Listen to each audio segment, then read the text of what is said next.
Good morning. We're back. Or I should say, I'm back. I don't know where you guys are yet. Let's see. Let's get our message pinned.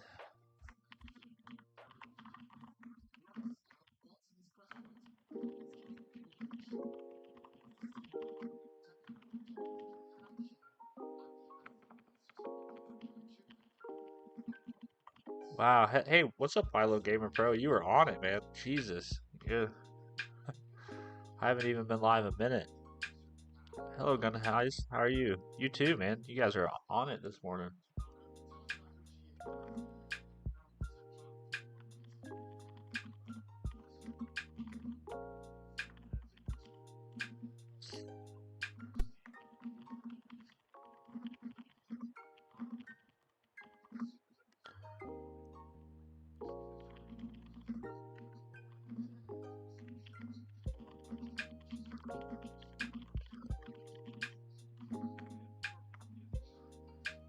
All right. Also, I kind of have a stuffy nose, so forgive me if at times well, yeah, just forgive me. Just be patient with me. uh,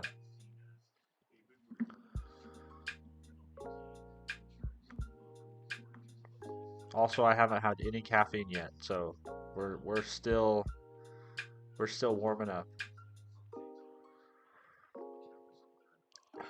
Steven does not go burr yet. Yeah, let's go best stream. Well, hey, I appreciate that. I don't know if it's the best, but it is mine. But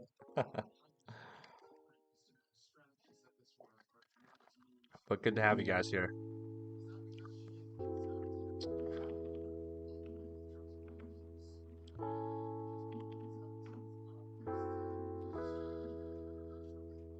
All right, what are we doing today? Oh, I did figure out my issue from yesterday. It was a really dumb, simple, small issue, and it took all of 5 seconds to fix.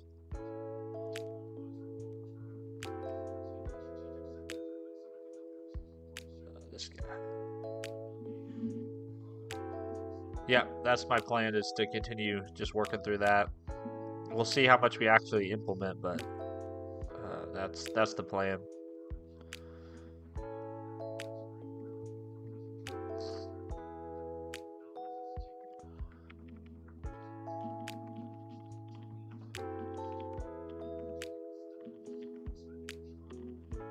Let's see.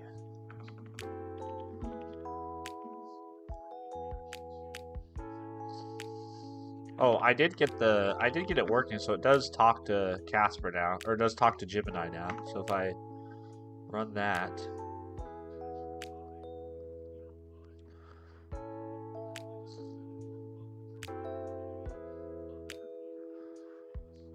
we should eventually get a response. Might take a minute here, but we should get a response.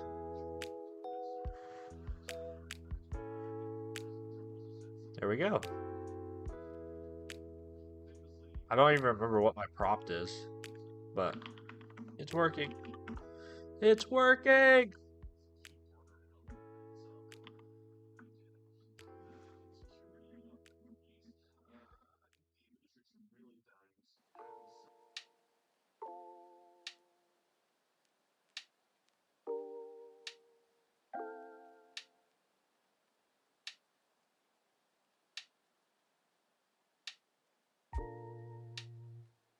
Excuse me, sorry about that. Okay, so if you're here yesterday, you will know at the end of the stream yesterday I was struggling with getting this to work. And the reason why is whenever you use the generic host, once the LSP gets attached. So in .NET, they have this idea of a host, right? And so this host helps take care of a lot of Well, a lot of housekeeping things, like it wires up logging, it will wire up a dependency injection container, it will take care of configuration of your app, it'll take care of configuration of the host. It's a very nice model, and it's very useful. That's why I use it in almost everything I make in .NET, whether it be a web API. Well, some things just have it, like the web API, Blazor. All those things have just a host by default. But even for console apps, I find it very helpful to have a host. Well, they have this idea of a generic host, which is what the default builder returns you. And whenever you're resolving configuration for a host, or at least a generic host, the default value for the base path, so the place in which the app looks to resolve configuration, or you can also think of it like the place where the app tries to read that app settings.json file, which is what .NET uses for that's what .NET uses for configuration, is set to the current, basically the current directory. So the process that's executing, it looks in the root of that directory. So yesterday, if I remove this line of code here, and we go back, or let's just open a new terminal. This is so silly because I know I've stubbed my toe on this before, but this just really drove it home. So if I run the same thing again, I expect this to break because it can't find the app settings.json anymore because it's looking for it in the current directory, which is the root of my project, not in the root of my project. Or the root of my solution, not the root of my project that I'm executing. So that's the reason why it can't find it. So what you have to do is, when you're configuring this generic host, is you have to then overwrite that default value for the base. So what you do is you say, no, don't use what the specific method call it actually uses is directory.get current directory. That's the specific method it gets. But what you really want is you want app context dot base directory.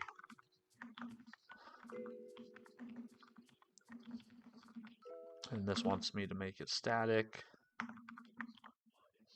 So this gets the file path of the base directory that the assembly resolver uses to probe for assembly. So this is going to be in the, in the bin /debug /net whatever target framework, and in that directory we're going to look for the app settings. I know that's oddly specific, but that's that was what I was stubbing my toe on yesterday, and that's what took me like better part of 30 minutes to try to figure out. And then I couldn't figure it out, and then after I shut off the stream, it took me like 5 minutes to solve it. Which basically means I must be a better programmer off stream than I am on stream.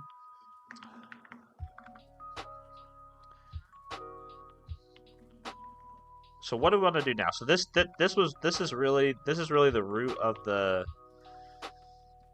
whole app, the ability to talk to the LLM.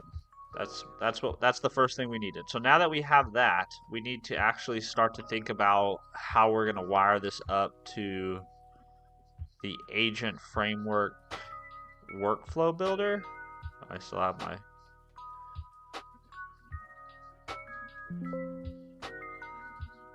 some browser windows open from yesterday.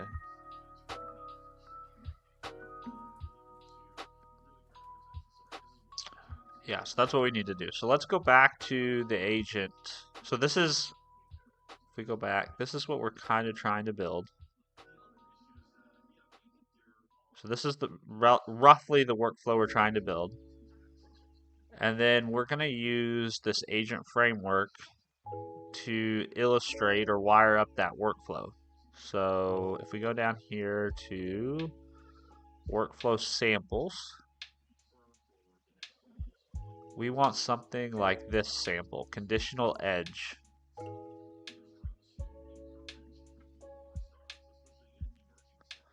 So this example is kind of interesting because it's kind of what we're trying to do. So in this example, what they're doing is they're taking in some content, they're handing it to what they're calling a spam detector executor, spam detector. Then they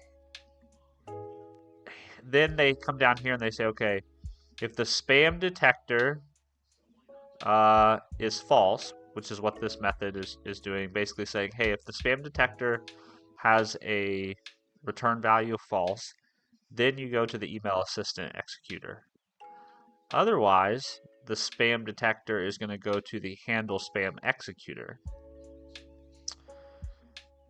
So what we need to do is we need to model something similar. So let's go back to our code and let's write some like, it's not really pseudocode, but maybe like programming by wishful thinking, right? Like what would this look like if we'd already implemented everything? So we can get rid of the chat client, or actually we'll need the chat client. We'll get rid of this. And what are we gonna say? Oh, also I should say, if you, this is like this is now the keyboard shortcut that I can't live without in any editor, is if you're at the bottom of your file, right, like down here. So if the middle of the screen is like here, you know, or something like that, that's probably a little high, but that's like roughly middle of the screen, but you're all the way down here. The keyboard shortcut I can't live without is ZZ, and that centers your cursor back into the center of the screen or the editor. So wherever you are in the file, it will just move it to the center of the editor. This works in NeoVim, but it also works in VS Code if you're using the Vim extension there. And I will never program without it again.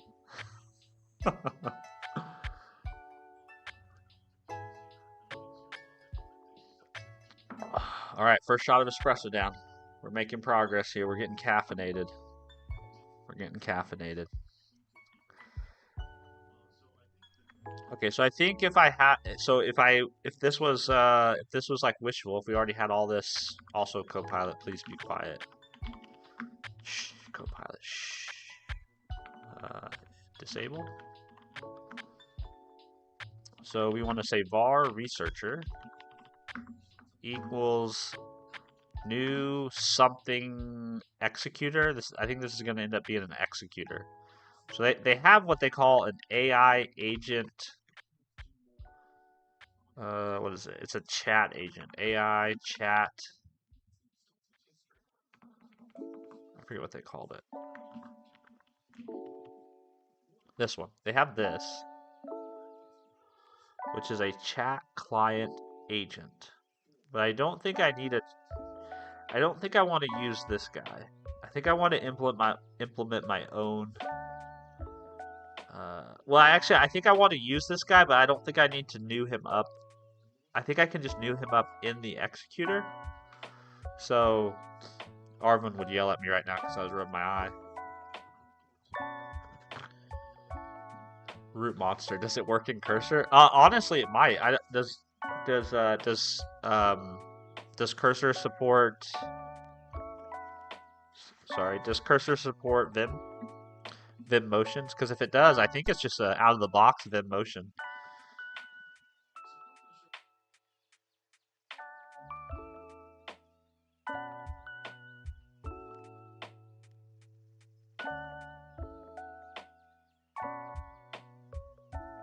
Excuse me, sorry. I'm just my nose is it's getting the best of me this morning. Root monster, what you building? What do you do? Okay, so Wilo Gamer, to go back, what I'm working on is I'm working on basically an application that uses AI to help me generate rough drafts for my blog. So basically, you can imagine this being like if I was to hire somebody to work for me, which I don't have the money to do, but if I was to hire someone to work for me to help me with my blog, and I was to tell them, hey, I want to write more blog posts. I have ideas, but I oftentimes find that I don't have enough time to sit down and flush those ideas out into something that's a coherent or roughly usable rough draft, like initial draft. Can you do that for me? Like, so what I'm going to do is I'm just going to send you posts from my Blue Sky or posts from my LinkedIn or shorts from my YouTube videos, and I want you to take the idea of that thing and expand on it. And then I want you to give me back a rough draft, right? Roughly in my tone and style that I can whittle down and actually post. I think this could be a helpful tool for me to help me get better at making content and posting to my blog. So the idea isn't to generate AI slop, but to basically have somewhat of a AI intern or something like that, or proximate to that for my blog. So that's what I'm trying to work on. And the other reason for that is I wanted to learn how this new agent framework that Microsoft published works. So Microsoft published a new framework for helping you build agentic systems, largely built on their learnings from semantic kernel and autogen. So if you're not familiar with those are Microsoft's kind of existing AI libraries, and they've sort of taken the learnings from both of those things and kind of smashed them together. So this project kind of serves two purposes. One, I'm trying to learn about this specific thing, and then two, I might have a helpful piece of software that helps me with my life. That's the idea. I think that answers Wilo Gamer Pro's question, and I think that answers Root Monster and Espanol. So I think you guys, that should take care of both of you. Let's see. Has the VS Code key bindings too? I don't know. I think the ZZ command is a Vim Motions key binding. I don't think it defaults. It's like part of VS Code out of the box. I think it's part of the Vim experience out of the box. Root Monster. Oh, sick. You're going to add RAG to this or any kind of COT? I don't know what COT is. I don't think I'll need RAG. I think I'll just need to do some prompt engineering. And then I think I'll just have some nicely worded prompts, probably probably AI generated prompts because I suck at writing the prompts. So I'll just ask the AI to write the prompts for me. And then there'll probably be an agent in there that takes care of like gathering research for the idea. So that initial my thought process is with this agent here, like this initial call to, I mean, you can boil all these agents down to just making a call to an LLM with a very specific prompt and maybe a set of tools. But I think with this very first one, I will try to wire up some level of like search capability. So I have a couple different ideas there. The Gemini API provides a feature where you can essentially ground the model's response in Google search results. It's sort of like a built-in search functionality. I might try that. And then there's a product I found called Exa. Yeah, Exa, which is like they're billing themselves as like a search engine for AI. So it's kind of like a programmatic, like search exposed over like a JSON API type of experience. So I might try to experiment with wiring that up.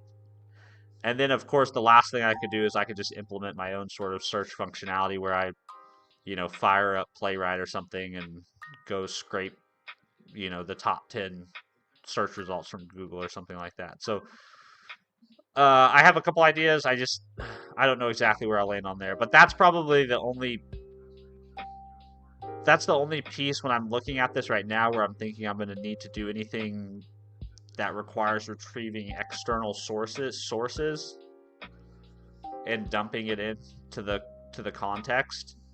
The writer prompt will probably include examples from my existing blog posts. So I have a lot of existing blog content. So I have probably 20 posts here on this website, and then I also have a bunch of older content at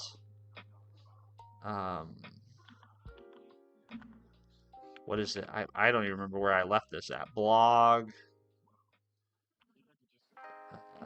Stephen Freeborn, WordPress, blog. There's a bunch of content. This one. Yeah, so there's a bunch of content here. There's probably, I don't know, there's got to be well over 400 posts. I mean, this goes back to May 4th of 2012. So there should be, I should have enough existing blog content that I can use that to inform or to help my employee write as me, right? I mean, this is what people pay ghostwriters to do, right? Like this is not anything crazy or out of the ordinary. We're just asking an LLM to do it. But like lots of people use ghostwriters. I just can't afford to pay for one. So I'm going to use my abilities to write code and my knowledge of AI to do this for me. So that's where I'm at. I don't know what was I was gonna chain of thought. There we go. Okay, I was like, what is COT?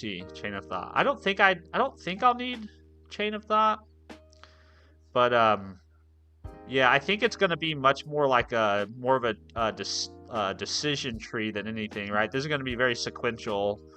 The research agent will hand it off to the writer will hand it off to the editor. If the editor has feedback for the editor and the writer will go back and forth until all the editor, spelling, grammar, all that stuff is satisfied.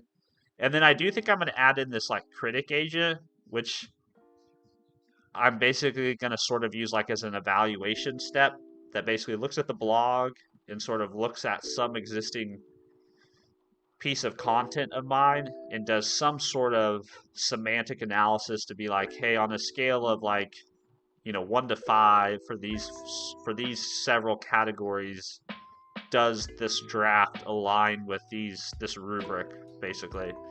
That way I can basically have the editor handle like the spelling, grammar, logical, structure, that sort of stuff, and then the critic is more looking for like style, tone of voice, that sort of thing.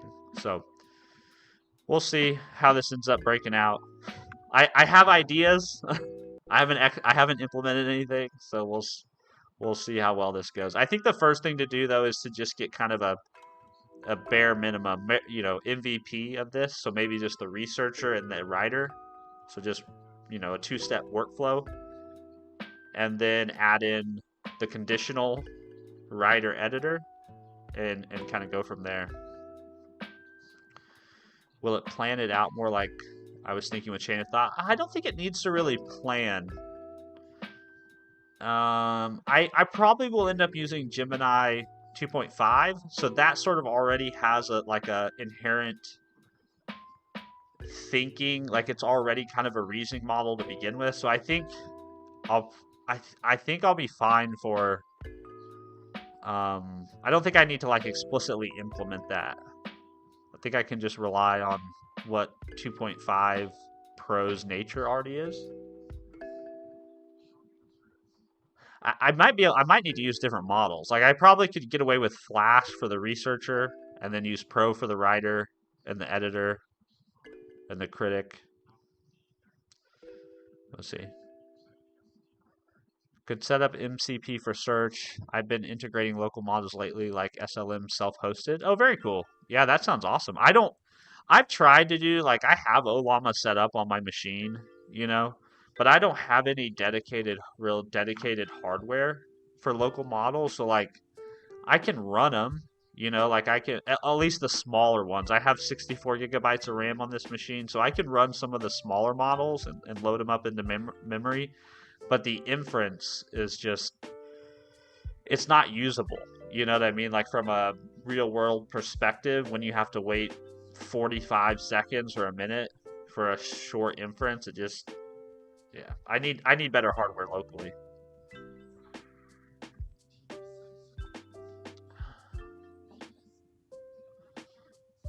Let's see. Different than chain of thought. Chain of thought is on top, basically making through to make tasks, etc. So you have like a planner agent type of idea. I don't think I need it.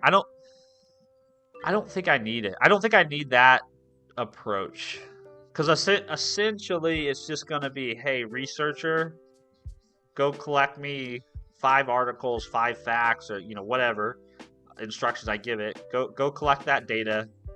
I'm gonna have it return like a structured response, like a strongly typed structured response to the writer. And then the writer is just going to take that input as part of its prompt and say, your job as the writer is to craft a blog in this style using this additional context that a researcher provided you.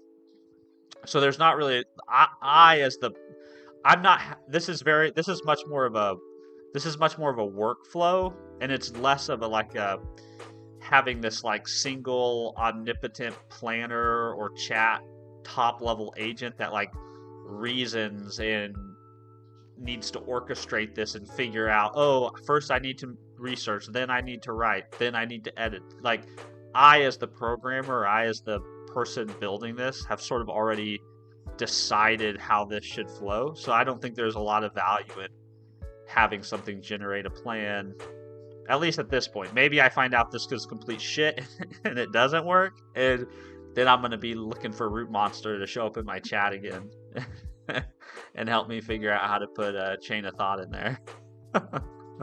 Which, I mean, could happen. This is a very real thing. It could definitely happen. Okay, so we'll have researcher, which takes in the chat client, I think, is what we'll end up doing. I think they do it a little differently in their example. So they actually create, what do they create? They actually have a little helper method here that creates them an agent. Yes, they're doing this outside.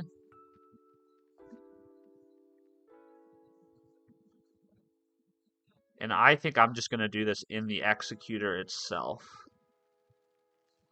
is I think what I'm going to do. So I think for now, I'll have something like researcher, chat client, and then var writer equals new writer.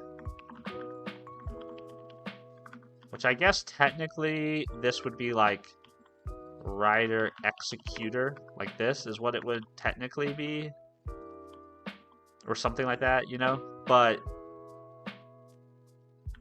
I think I kind of like this. Also, I kind of like this, actually. Writer.from researcher.from. I know that's more to type, but I kind of like the way that reads. And then we are going to have a var workflow, which equals new workflow builder, which is this guy.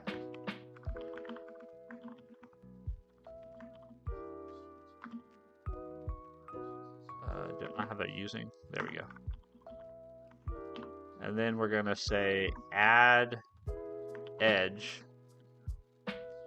Yeah, add edge, which basically just, I think I could also do add chain here. But I'm going to do edge. Add edge, which basically goes from the researcher to the writer. So this essentially just has one step. And then I'm going to start with the researcher. So the way this works, the way this workflow builder works, they have a few different, this is like the very base primitive. They have some, they actually have some pre-built ones. Like if you go workflow builder dot, what is it? Or maybe it's agent workflow builder. Agent workflow builder. So they have some pre-built ones that you can use. Like they have a concurrent workflow, right? So if you want to have like multiple agents all like go off and do things at the same time. They have just like sequential workflow. They have a handoff builder. This one's kind of interesting where you can basically define like this agent always hands off to one of these two agents. So it's sort of like almost like a shorthand for adding edges between things. The group chat's also kind of interesting because this functionally, the group chat is functionally what a lot of people want to do with agentic systems, where they have like a bunch of sub agents that are all talking to each other, right? And then, but there's like one agent at the top that handles the communication, like the final. Okay, we got together, we all agreed on a response, and then there's like one top agent that actually outputs to the user. Um, but yeah, there's a bunch of different like pre-built ones. I'm just using this base primitive.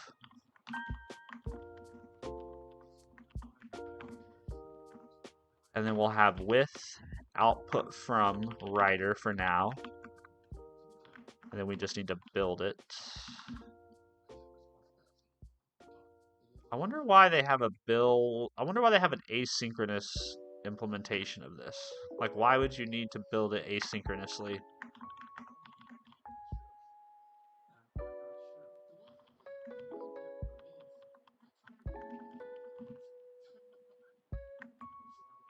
I think I have to type this, don't I? I'll just do build for now. Vimo Va. Hello, Vimo Va. How are you? Yes, happy coding indeed. It is a good morning. I woke up healthy. Well, healthy, but allergies are kicking my ass this fall real bad, so I have a little bit of a stuffy nose. But other than that, I don't have anything to complain about. I woke up healthy. I've got lights. I've got clean, hot running water when I want to go take a shower later. I've got a nice computer that I can write code on. My family should be up in like an hour and a half or so. So yeah, life's good, man. And I wish the same for you all, you know? I hope you all are having a good day. All right, so then once we have our workflow, we are going to run our workflow. And do we want it to be streaming? Honestly, I don't really care if it's streaming. But let's go ahead. Let's just do it. Let's just do streaming. Copy. Paste that in there. Fix everything.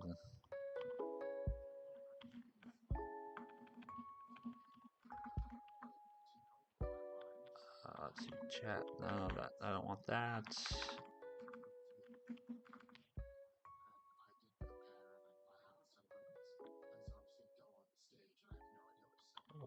Okay, so everyone's angry for some reason.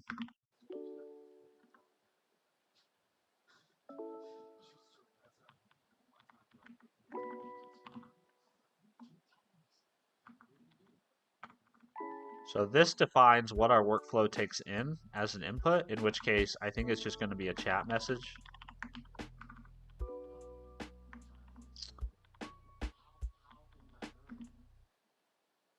Cannot convert from system.threading.task of chat message to Microsoft Agents AI work. What? Oh, because I have to await this now. It's like, what are you talking about? Okay, now everyone's happy. So I just have to implement these guys.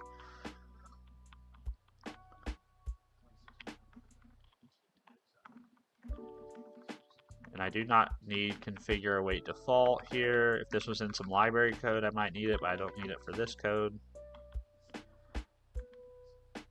All right, so now what we're going to do is we're going to stub out these. We're going to stub out the researcher and the executor, and we're basically all we're going to have to do is just like return a message. Like we're not actually going to talk to the LLM quite yet. We're just going to stub them out.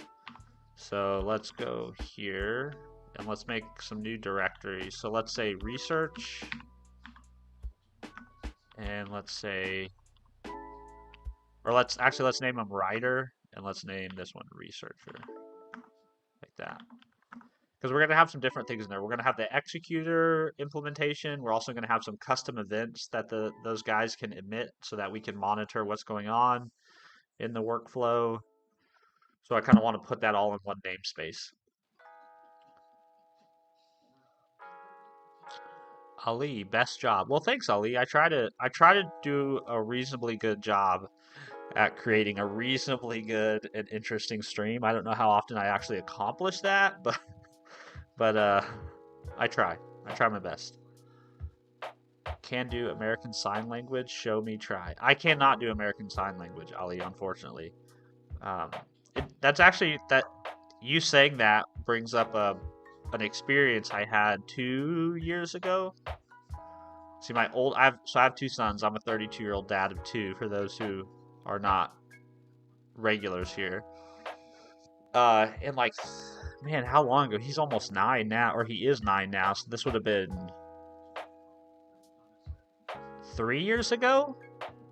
We had a soccer team. He played for the Parks and Rec here, where I live, and we actually played there. So in Kansas, or where I live here in Kansas City, there's a place nearby where there's a school for the deaf, and we ended up actually They had a soccer team, and we ended up actually playing their soccer team. And so it was really interesting because obviously, right, they can't coach and communicate the same way we coach and communicate in sports. They were just as effective and just as good as our team was. But obviously they used a lot of American Sign Language to like communicate about where people should be and what people should like. And half the time I didn't know 100% what was being said between the players or the coach and the players, but it was pretty cool to watch. And it made me realize it definitely made me realize how much I take it for granted to be able to communicate with my words, to be able to listen to others, to be able to look at body language, to be able to have all these sensory inputs and also have all the ability to express myself in all the different ways without any limitations. Yeah, you just realize how much you take for granted in those experiences. Root Monster. Have you seen NAN? Looks pretty interesting. Yes, NAN looks very cool. I've never used it. However, yesterday someone brought that up using NAN. And when they brought up NAN yesterday, I went over to YouTube and said, "Hey, one of my favorite YouTubers who is named Network Chuck just posted a video that was really cool where he talked about how he uses NAN now." Well, he's made a couple videos. He made one video like a month or two ago where he talked about why you need to learn NAN. That was my first introduction to it. And then he talked recently about how he uses it to run his home lab now, which I think is awesome. Like, that's cool. Like, the software actually that I work on professionally is sort of a low code, no code tool. Not as powerful or as it doesn't do as much as NAN does, but it's in that same vein of like being able to automate things and automate processes and whatnot. And somebody yesterday said you can actually self-host NAN, which I didn't realize. Does anybody here self-host it, and is it difficult to do? Someone said you can run it in Docker. Is this true? Yeah, here we go, self-hosting.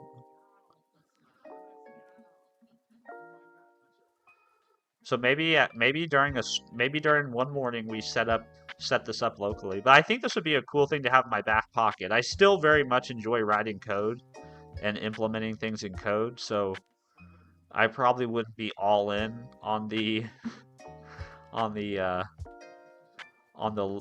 no code experience forever. But I think it would be a cool tool to have, right? To set things up quickly or experiment. Simpler, smaller automations.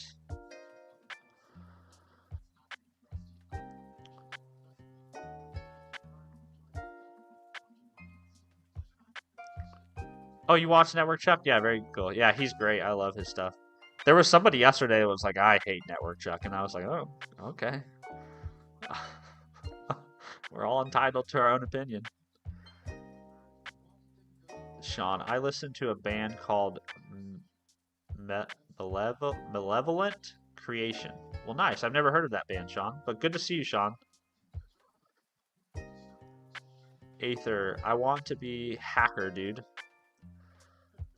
Like a good hacker or like a bad hacker, Aether? So, like, if you want to be a good hacker, I say all the power to you. If you want to use your powers for evil, I say come back to the, come away, turn away from the dark side.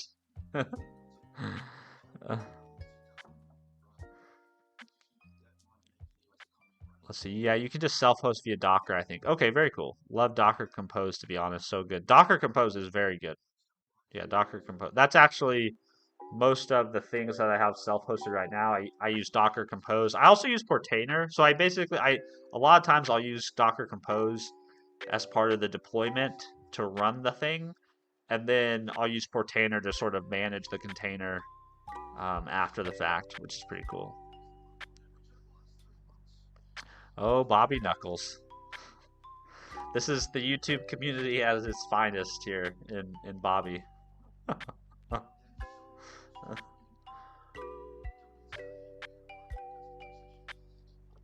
All right, let's come up here and we will do a what do I want to call this? I guess I called it researcher, but I called the directory researcher.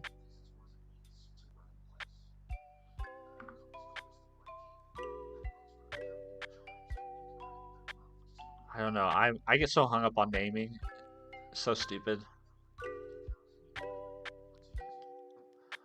I use Docker Compose and Containerd engine reverse proxy to feed all the local ports. Yeah, I use Nginx as a reverse proxy. I'm guessing that's what you meant by engine. Yeah, Nginx. Containerd. I don't think I've ever heard. What is that? Is that different than Docker? Containerd. It's an industry standard container runtime. Yeah, here we go. This is what I wanted to know. Containerd versus Docker, understanding the relationship and how they work together.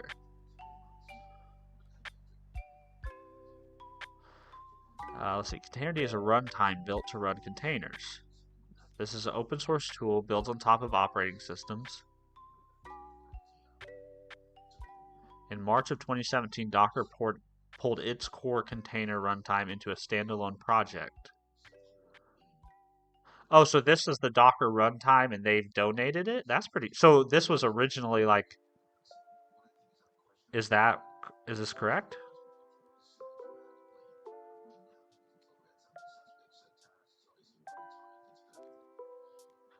So how are they related? But how is container related to Docker? To answer this, let's take a high-level look at Docker's architecture.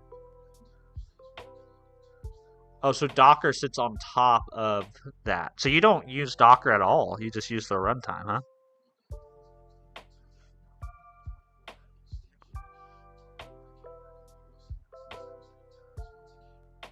Well, I learned something new today. Thanks to Root Monster. I appreciate you, man.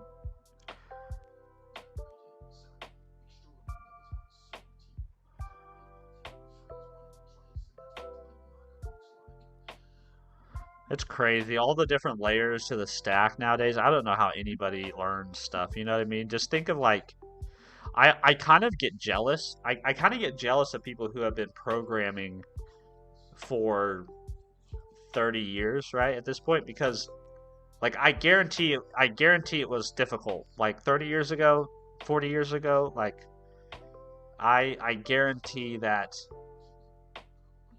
building software was hard, you know? Like, so I don't want to say I want to go back to that time, but what I'm saying is that I'm jealous that they sort of got to grow up and learn as all these tech stacks also became more layered, right? So they understand the lower layers because they were there when those lower layers were put down and things were built upon it, right? Versus now, if you're a new developer or somebody just learning to code, right, you're coming in at a point where there's so many abstractions now, which is good. Like that's programming, right? You're supposed to build on top of what other people have made. But then there are times I feel like, man, I just wish I had that context. I wish I could understand why something on, you know, PowerShell is the way it is, right? Or something on Linux is the way it is, and why that differs from something on Mac. I mean, I know I can go learn those things, but it's just different when you're there to experience it.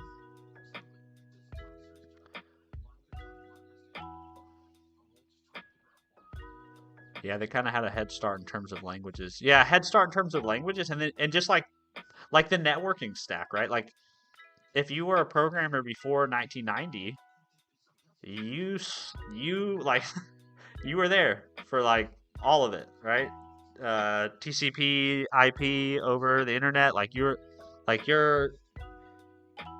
couldn't not help but know these things because they were the cutting edge thing at the time. Just like all of us want to run out and try to understand AI better, or run out and use the new latest JavaScript framework or whatever thing. For them, all these basic technologies that we all take for granted, and some of us aren't even aware there, are there helping us. They were there when those things hit the market, which is kind of difficult for me to wrap my head around at the same time. But yeah, I'm jealous. Isaac gets me. You could attempt to gain that context, but it would be extremely difficult to. Yeah, exactly. And so then you're in this battle with yourself as a programmer. Is like, so do I spend and invest a lot of time trying to go backwards and gain 40 years of context, while at the same time technology is accelerating in the other direction at a greater rate of change and speed than it was ever during those 40 years. And there's just and then all at the same time you're supposed to, like, work a job, have a family, have hobbies. Like, it's not feasible. It's not feasible. It's sort of like a scientist, right? And my degree was in biochemistry. That was the undergrad I did, and it's kind of like if you're a researcher or you come up in a field of research, right? People that get PhDs in a particular field, they devote years of their life to understanding all the science that's come before them, right? As like a full-time gig, like as a purpose in their life, and then they try to work to how they can contribute to that existing body of knowledge. Um, so yeah, you gotta really put in the time and effort if you're gonna do it. It made it easier to make them all millionaires. They tried though. So much opportunity back then. Yeah. I think we're at another time though. Like, I think I think if you were to equate the AI boom to the internet boom, I think 2025 is much more similar to like 1999 in terms of like where we are in the adoption cycle of that particular, like, the AI technology compared to the internet. And so I think there's going to be lots of opportunities over the next 10 years. There's probably going to be some pain in there somewhere, but I do think there's going to be opportunity as well. Good to see you, MD. Hope you're doing well. Nani, hi. I'm new to programming. What is Casper? Oh, Casper is so Casper is a play on words that I came up with for. So basically, what I'm trying to build is I'm trying to build this little workflow diagram that you see here.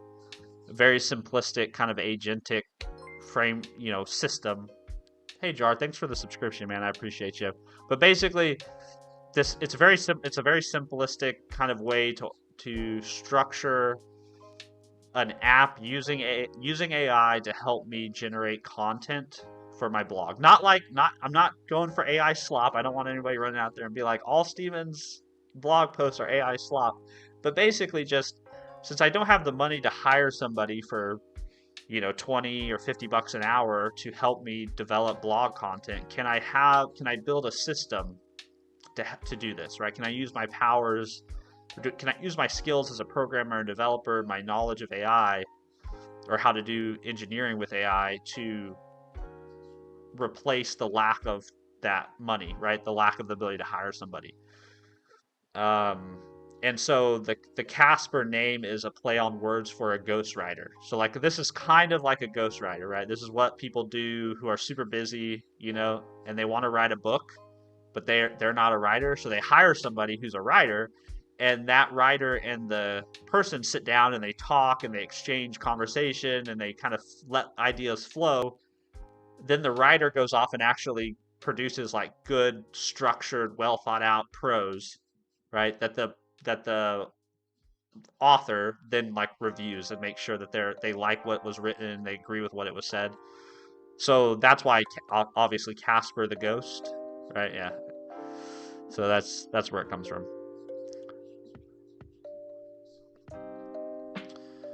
Yeah, that's pretty much the core formula of success in anything, though. You're right. It really is. These people really are brilliant outside or inside their fields. I would agree with you, Isaac. I would agree with you. Puneeth, good afternoon from India. Well, hello, Puneeth. How's India? We actually usually have like a few people here that are hanging out in India. So good to have you here. Hope you're doing well. It's morning time for me, so I'm kind of just getting my day started. It's 5:06 a.m. where I am. Isaac Harris. Oh, you are smart as all fuck. I don't think I'm that. I don't think I'm very smart. Let's see. I'm going to college for 7 years to get a doctorate in machine learning and computer science. You mentioned opportunities with AI. I want to do AI hedge fund management for BlackRock. Wow, that sounds really cool, Isaac. Very, very cool. It sounds like you are on a path, and it sounds like a hardcore path, but it sounds like you have a plan and you're going to go execute, and I love that, man. I wish you all the best. And that sounds like a lot of fun. I personally am kind of an investment nerd, like when it comes to like following the market. Like I don't invest in single stocks. I don't do single stock picking. I just invest in index funds. But I very much like to pretend as if I could do single stock picking, even though I know I'm not smart enough or capable enough or have the time to do it well. But that interests me. So that sounds like it would be a very cool field. Jar, you can do that for other companies and charge monthly about 500 to 2,500. Greetings from Colombia. Oh, you mean like to act as like a ghostwriter is what you mean, Jar?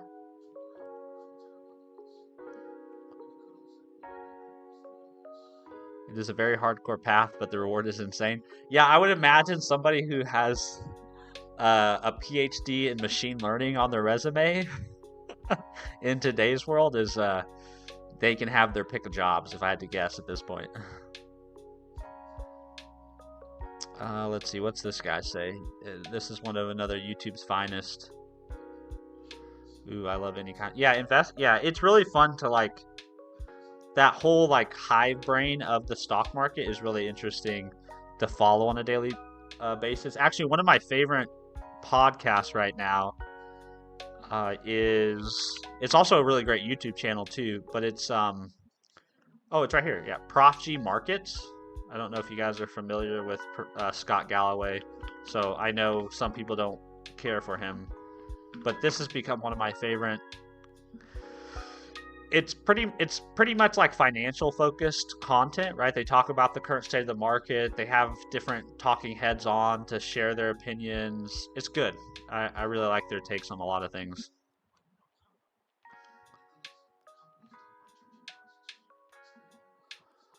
Jar, yes, and any other type of agent. Oh, very cool. Yeah, so that maybe we could implement some agents for people and collect a couple $1,000. Thanks for subscribing, Jar. I appreciate it, man. Also, I apologize if I'm screwing up your pronouncing your name. That's that's my American privilege showing. We're shitty at learning other people's languages, so I apologize. Let's see. That's a job I want that requires it with them, and the salary starts at 500. Wow, that's awesome, man. Get your bag, man. I'm all for people getting theirs. I mean, the thing is, the world is constantly trying to convince you that there's a lack of abundance in it, and there's just not. Like, there is more money than we could all ever spend in our lifetime. It's just the trick is getting some of it to flow to you. So, Isaac, it sounds like you have a great plan to get some of that.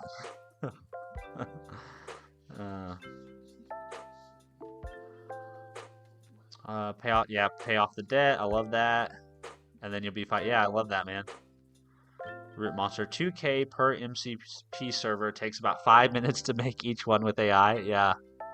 Yeah, it's like if I was to run a business like that, I'd want it to be good. That's the thing. And I feel like here's my experience with building. So the company I work for, I've been pretty heavily involved in our AI implementation for the last 2 years. And we've been pretty slow to implement it. We've kind of taken the approach that we want it to be good, we want it to be right. And this is my experience with developing products or experiences that integrate large language models into them or generative AI into them is it's very easy to go from like, if this is like, I don't know what's the best way to express this. So if this is your starting point, like if this is point A, like I don't have any LLM, I don't have any product, I don't have anything, to go from like here to B, let's say point B is I have something functional, like something that works. Hey Jason, thanks for the subscription, man.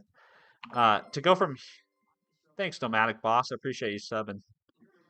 To go from here to here, Puneeth, thanks for subbing, I appreciate you. To go from here to here, this is like low effort, like pretty low effort, right? It's like we're gonna wire up the LM, we're gonna get our API keys, we're gonna make some calls, and great, we're talking.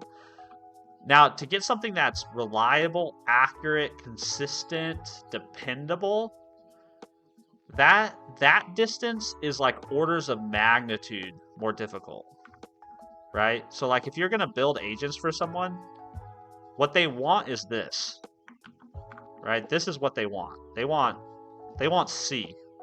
They want something that feels almost deterministic, like a traditional programming model, but it has the experience and the kind of reasoning capability and the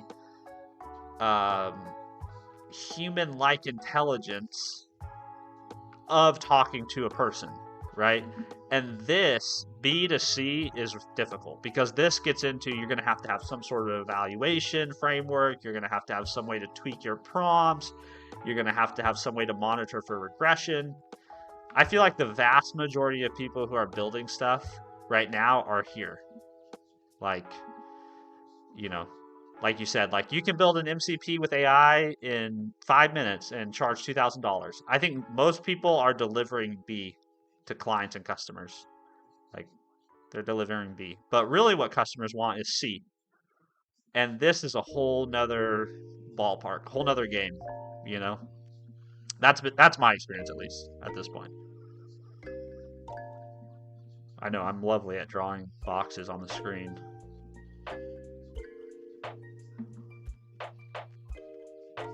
Yeah, they really are thirsty for those degrees. Yeah, I mean, they're thirsty for machine learning in general, right? Like, that's the underpinning science to all this AI stuff, so. Crity TV, I'm making spag bowl tonight. What is that? I have no idea what that is.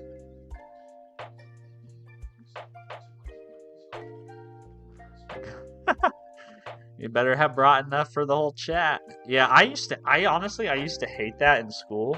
Like, you know, like teachers would be like, well, you can't eat that or you can't have that unless you brought enough for everybody else. I used to hate that in school so much. Okay, so we'll go, I'm gonna change the name of this. I'm gonna go back to research. Cannot move to itself. Oh, why? How about just renaming it? There we go.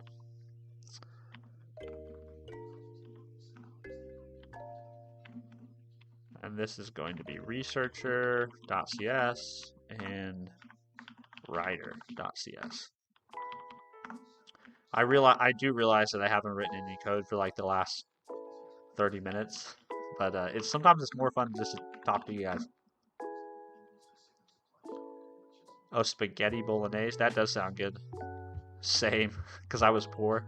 Yeah, I can't classify my childhood though as necessarily poor. We were probably like lower middle class. Like I'm not sure my parents ever made over 6 figures combined. I don't really know how much they ever made. Like we had everything we needed. We didn't necessarily have everything we wanted. But yeah, I just hated that rule at school. I just thought that was a dumb rule. I always thought like if your parents have the ability to give you something or provide you something, I just don't feel like it's fair. Like it's kind of that idea of like rich people drive nicer cars and have better health insurance. Like just because somebody has the means to have something that you necessarily don't doesn't mean they shouldn't be allowed to have the thing. It's like it's just. I know that's not what my kindergarten teacher was trying to communicate, but now as an adult, that's where my brain goes. Let's see. I mean, but you could afford to bring food for the whole class. Yeah, no, I couldn't exactly. Like my parents can't feed the whole school. Yeah, so in that definition, yes, we we can do that. The parents make 140K. They still borrow money from me. Yeah. Well, life is expensive these days. Endeavor Shorts want to play chess. I'm okay. Yeah, I'm good. I'll probably get my ass whooped. Earth Free, what are you building? Long story short, I guess is what I should say. Long story short is I'm trying to build an app that under the hood uses, um, I mean, conceptually, I'm calling them agents, but under the hood, this app is just going to use like a series of prompts and tools and a large language model to help me write blog posts or draft. I should maybe draft blog posts is a better way. I know AI slop is a thing people hate, so I'm not trying to build a system that churns out AI slop, but I'm trying to create like an intern that's specifically designed to help me be a better blogger.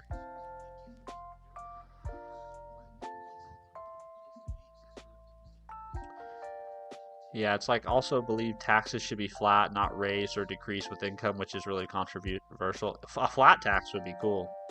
Sure would sure would make tax season a lot simpler. But I know a lot of people feel like a progressive tax is more fair, which I guess I can kind of get there to some extent. Like I think fundamentally a lot of tax policy or your feeling on tax policy has a lot to do with where you believe you will end up in life. So if you believe that you're going to become a billionaire, you probably don't want a progressive tax system, right?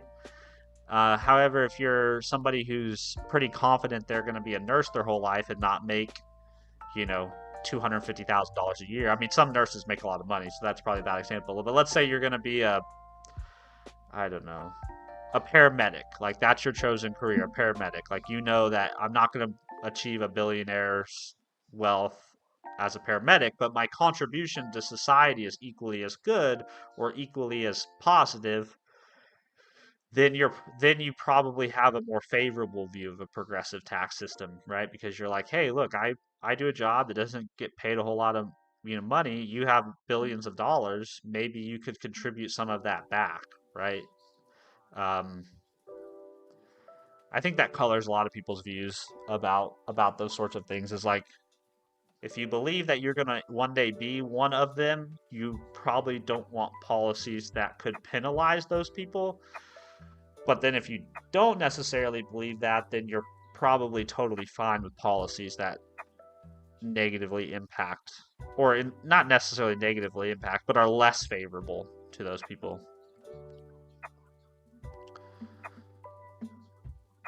Yeah, they use the same systems, they pay the same rates. Yeah.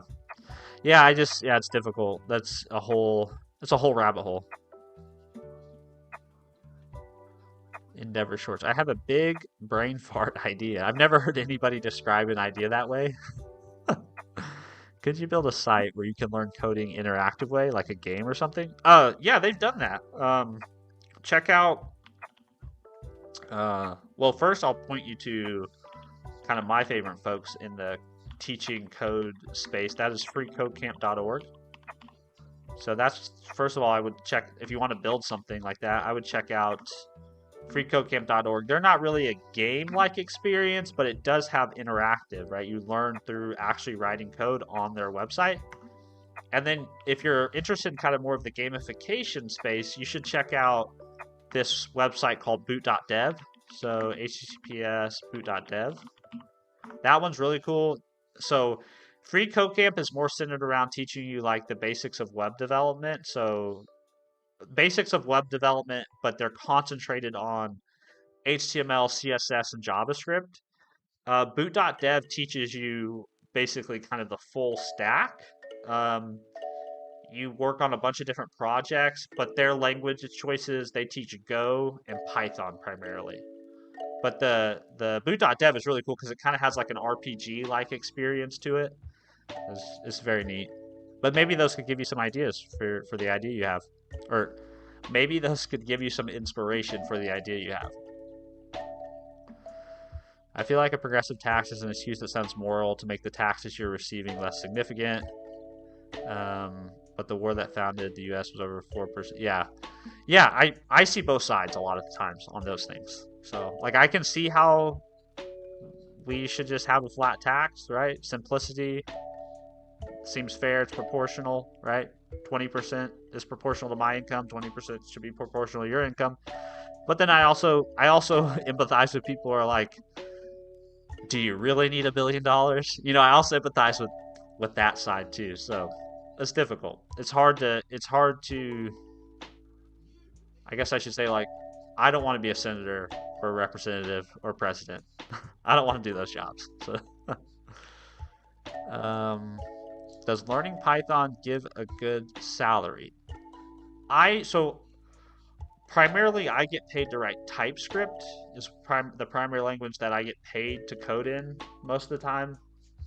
And specifically, my job is mainly as a quality engineer. So I'm usually writing code to do like automated testing for a web application. But it seems like you can get good jobs with Python. I think a lot of the times, if you want to learn a language because you enjoy that language, you just want to learn it, that's fine.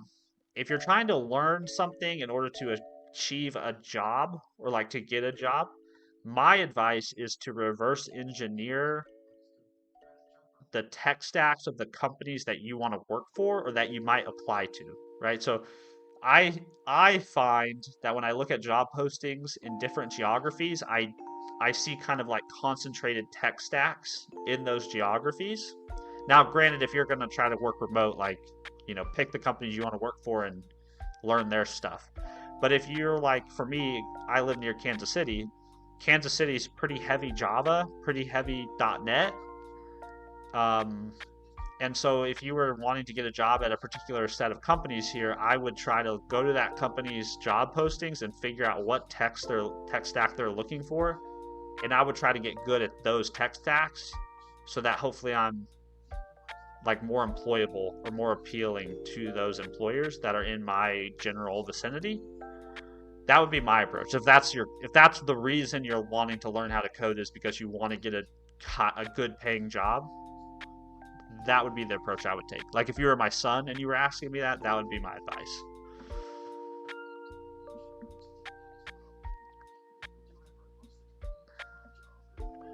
Yeah, empathize. If you earned it, then it should be. Yeah, I see. So that's why I'm conflicted because I'm like, yeah, you earned it, but then there's also part of me is like, yeah, you earned it, but also some of it was luck, right? Like, you know, if it was all reproducible, if we all could earn it, like that's kind of I think where you have to. That's where you have to get down to kind of a fundamental belief. Do we all believe we can actually become billionaires? Like, can we all redo what Jeff Bezos did with Amazon? Can we all, you know what I mean? Can we all recreate that? Is that really a thing? Um, I think you have to start from there because if that's really true, then yes, like you said, you earn it, you keep it. But if some of what happens is luck or circumstances or chance, right? But also paired with your work ethic, right? Like you were in the right place at the right time with the right people and you worked really hard. Then there's kind of now we're sort of opening the door to like, well, maybe, you know.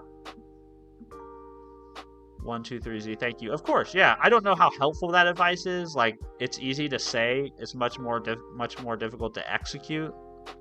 You know, 123. So I don't want my advice to come off like it's just so simple. Go look at job postings, learn all those tech stacks, and then you'll get a job.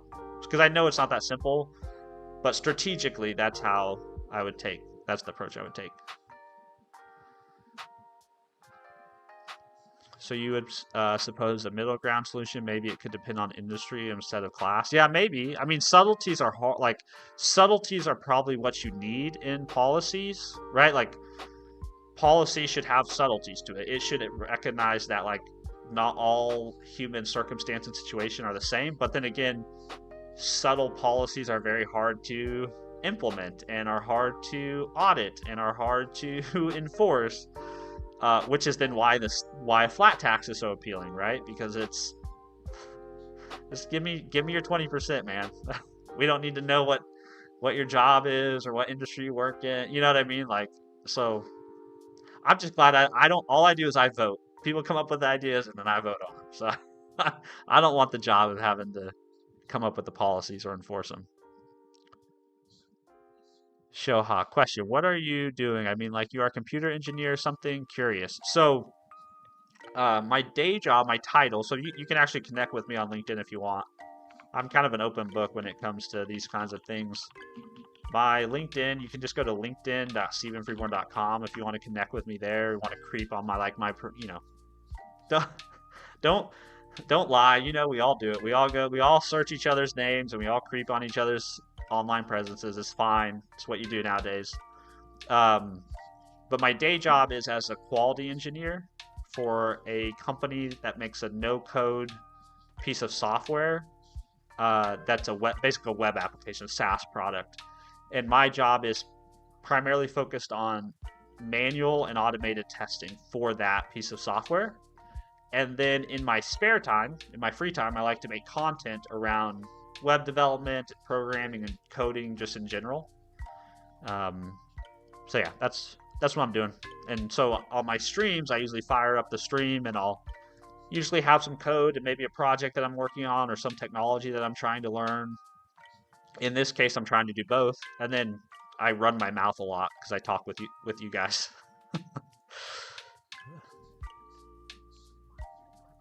Thought about being a politician before, but it's just not looking so fun anymore.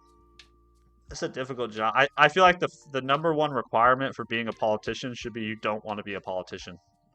Because I think if you're somebody who desires that type of influence and power, maybe we should be suspicious of your motives. um, like the best leaders are the leaders who don't want to be leaders, right? The best leaders are not the people out in front of the team. The best leaders are the people that are like standing next to the team, you know? So yeah, I think the number one, I honestly feel like in the United States, we could probably improve a lot of things if we said, okay, there's if you want to run for office, that's great. We've allocated you X amount of dollars, right? This is tax money that goes towards a campaign. You cannot raise money. You cannot spend $10 million on a campaign. You get X dollars. Everybody gets the same amount. You can decide how you want to use it. We would say, hey, if you do get elected, if you do win, you're gonna go to Washington and you're gonna serve for your time there. But while you're there, you're gonna live in the bunkhouse. You're gonna live in the dorms, right? And then we should probably try to pull people into the elective process that don't want to do it, right? So it's almost like what's the term? It's almost like community service, almost in a lot of ways, right? So we pay you very little. You have to live in the dorms. You have to be away from your family. Maybe we don't pay you enough for this to be your full-time job.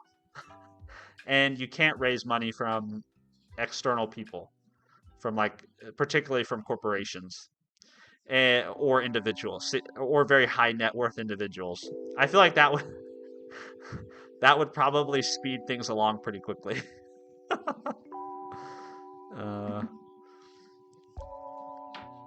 You post videos? Oh yeah, sometimes I post videos. I've been posting some videos about building AI agents recently. But yeah, I try to post videos. I try to post shorts and then do some streams. If I'm learning to code by myself and build a strong portfolio, will I be able to get a job without going to college? Somebody else asked me in a chat or in a short video, in the comments of a short video about this. I think it's definitely possible. Like I went to college for biochemistry. I'm not like a computer science major. I'm self-taught. I think though, if you're gonna go that way, like if you're gonna be someone who's self-taught, you need to have, like you said, a strong portfolio that demonstrates your skills. You need to be able to talk about your projects in very engaging and authoritative ways, right? Making sure it's something you're interested in, that solved a problem you understood really well. And then the key thing is try to build a network of people that can vouch for you.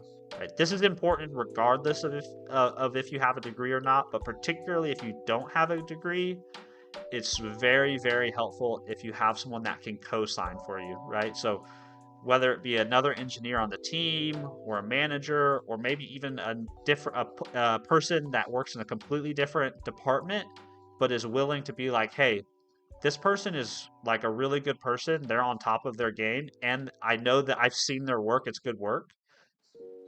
That helps tremendously. I mean, that helps tremendously in any job search, but particularly if you don't have like the traditional pedigree, it can be a it can be a big game changer in my opinion.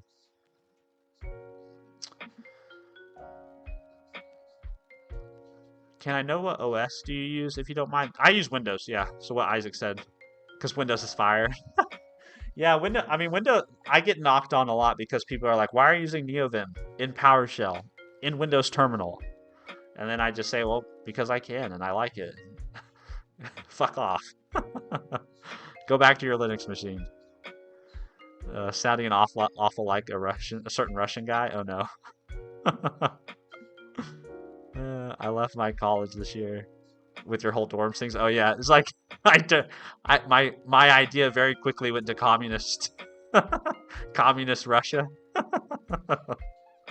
Yeah, I don't. I guess my point is, I feel like if you make being a senator or representative less appealing, maybe we would get people who are more focused and driven to be there to accomplish the job than to advance their own interests. And I feel like a lot of the people that are there fall more towards the latter the, and less so the former. I have no college or uni stuff, all self-taught, but it makes it harder to get above the rest unless you're given the opportunity to prove yourself. You're right. And that's why Root Monster, that's why I say having somebody that can co-sign for that opportunity is so helpful. Because you're right. What you need is you need that opportunity to demonstrate your abilities and what you bring to the table. And anytime somebody makes a decision to hire somebody, that person is putting their name on the line, right? Like if you're a manager at a company and you've ever been involved in hiring, you know this. Like you're when your boss is asking you to fill a position, there's that the way you fill that position is reflective of you as a manager, right? So there it's a risk for them, you know? And so you want to do everything you can to try to help minimize that risk.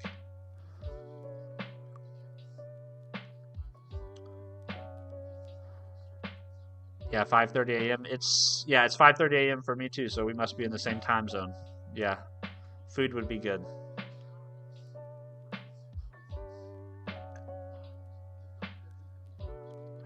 All right, I should probably finish this class here, huh? So this is going to be an internal class, which I don't think internal class. This is going to be a researcher.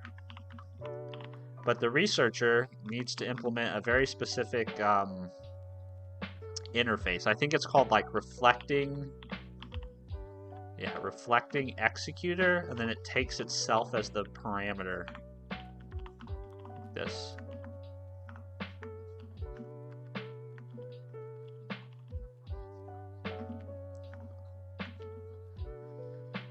This is a component that processes messages in the workflow.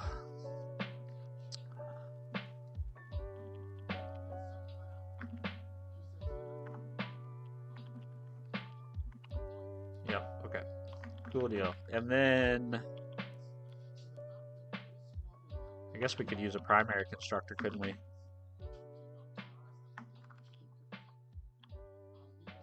I think actually I just want to take in the ID. I'm not going to have someone pass into me. I'm going to call this what am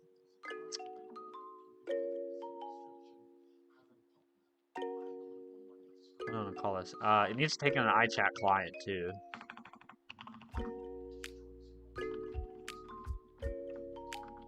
And I think for ID, I'm just going to hard code, let's see, private const string. Oh, actually, hold on. I don't need that. I can just do,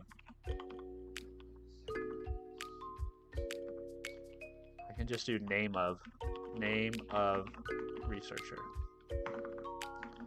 This is a function that I wish existed in TypeScript and JavaScript so badly. The ability to refer to the name of a particular thing in your code, right? To get the string of it. I really wish that was. I know that JavaScript and TypeScript are different types of languages than C#, right? But yeah, I wish there was that ability to do stuff like that. Because I use it so much in C# that then I go looking for it in other languages, and I'm like, damn, it doesn't exist. I don't know, just format this a little odd so it fits on one screen. Okay, so we have our reflecting executor implemented. Now, the way this works in the agent framework is basically you can think of executors. So executors are these guys. So they're the things that happen at the nodes in your graph or your workflow. And then the edges are basically the paths between. And these paths can be conditional, right? So you can say, hey, only allow the research agent to pass things to the writer agent if some conditions met. So what we're basically doing with these executors is we're basically defining those nodes of our graph. And the way this works is we have to not only implement the reflecting executor, but we also have to implement what they call an is it message? It must be message handler. I think it might be iMessage handler. iMessage, what is it? It's something. Where'd my IntelliSense go?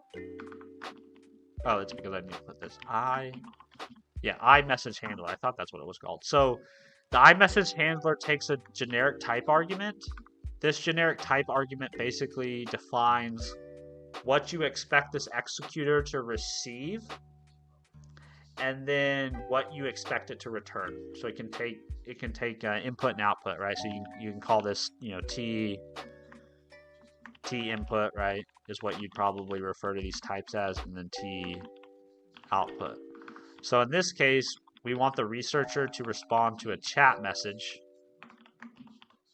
And I'm picking chat message because that's the entry. That's what we're going to pass as the input, is chat message. And the first step in my workflow is the researcher.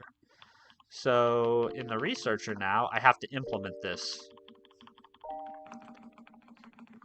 And you can implement multiple handlers, and the handlers are resolved based on their type signature, right? So if you had an iMessage handler of type string, right? If your researcher was passed a chat message, it will use this implementation. If it was passed a string, it will use this implementation, which is kind of nice, right? Because then you can pass around different strongly typed data between your executors and have those executors respond to those types differently. In this case, I just need the one. So we'll go over here. And if you're new here, what I'm looking at here is I'm looking at the .NET library of the agent framework. That's what all this code is referring to. These are all things that come from that library.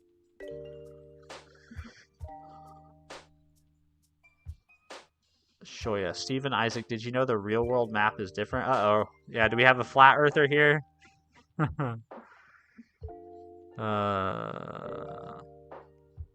By the what code did you learn at first? So my very first, I made a YouTube video about this that goes in depth, or at least it doesn't. Maybe it doesn't go in as much depth as people would like, but it basically, I try to tell the story of how I learned to code. So let me get that video for you because you might be interested. How I learned to code. Yeah, this is the guy. So this is a video I made that kind of walks through that story, but in the short version, the short answer to your question is The very first thing give me this link, copy, add the H because I didn't copy the H. The very first coding experience I had was, like I said, I majored in biochemistry in college, but I needed electives to fill out my schedule my senior year, and for whatever reason, I decided I was going to take computer programming 1 in the fall semester and computer programming 2 in the spring semester, and both of those courses used C# as the coding language. So that was the first language that I was introduced to and actually like wrote. Now there's a big span of time between first learning C# and actually getting good enough at it to where I could implement and build things on my own. But that was the first language. Hey, what's up, RS? How are you, man? Good to see you again. JFam, what are you designing? We are trying to implement a little application to help me. It's basically my own personal ghostwriter using an LLM. So that's essentially what we're doing. And then hopefully through the process of implementing this, I'll also understand this agent framework better. And then I can, I can use this more. I can leverage this more. Somebody in chat said, you can build agents for small businesses for $2,000 a pop. So maybe that's what I'll do after I finish this agent. I'll open up some agent agency. It's pinned in the comment. Yeah, it is pinned in the comment. I don't do a very good job of explaining it in depth, but that's basically the long story short is I'm building a tool using agents so that I can have something that's helpful for content creation, but also so I can learn. The ham sandwich isn't quite hitting the way you thought it was going to, Isaac.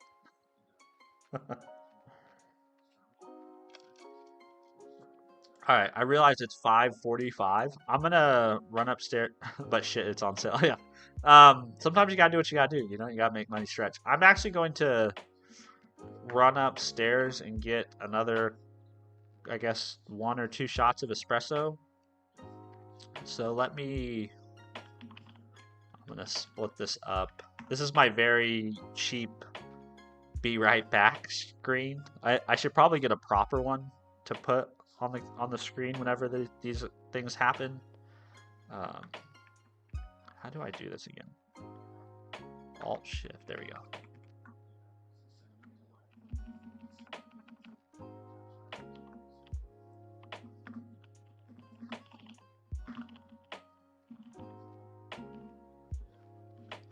I've been running my mouse so much I didn't realize it's almost 6 o'clock and I haven't refilled my cup. So I'm gonna go get some coffee and I'll be right back.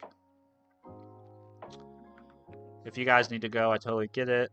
No worries. But if you're still here when I come back, we'll keep on keeping on. I'm gonna turn up the music too, so watch your headphones. I'm just gonna adjust it up.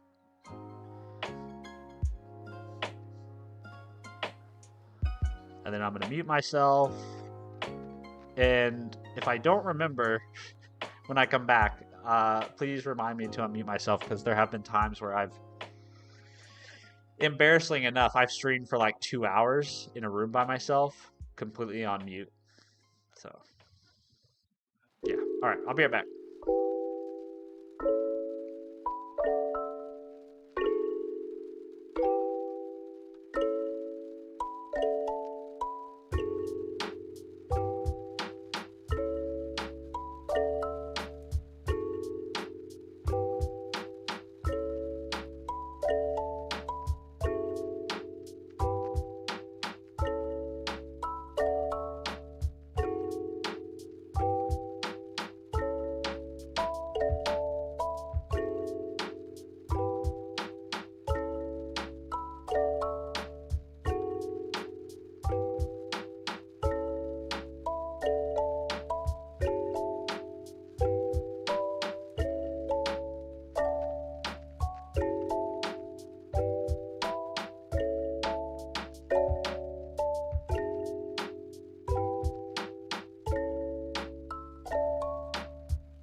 I remember to unmute myself. I'm gonna do a couple push-ups real quick, and then we'll get back to it.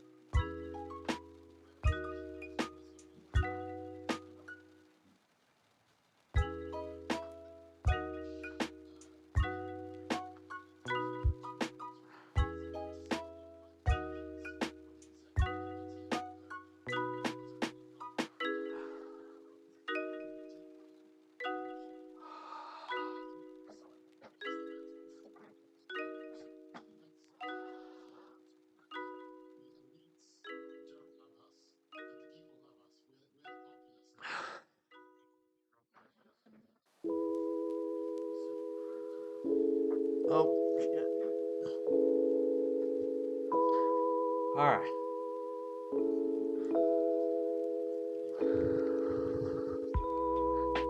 Abshak, what's happening? Hey, what's up, man? How are you? Abhishek, I think is how you say your name. Sorry if I messed up your name. What's happening is, yes, coffee is done. So, we've got our shots of espresso here. My little tiny cups here. So we're gonna keep on caffeinating for the day. So Abhishek, we're actually just talking. So we're chatting, we're writing some code, and drinking coffee. So if you like those things, you're in the right place. Jordan, how many push-ups? I just did 10. 10 real quick ones. So if I breathe heavy into the mic, that's why.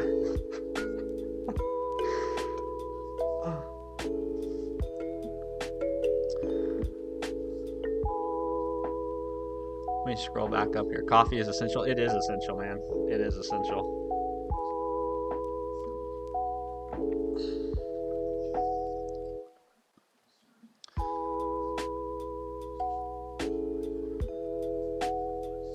I always do push-ups before taking a break from work. Yeah, actually, Jordan, that's awesome. So the other thing I do is, so I have a home gym that's in my garage, which is awesome. I love my home gym. Don't even get me started. I'll go on for too long about my home gym. But one of the other things I have in my office is, let me get it real quick.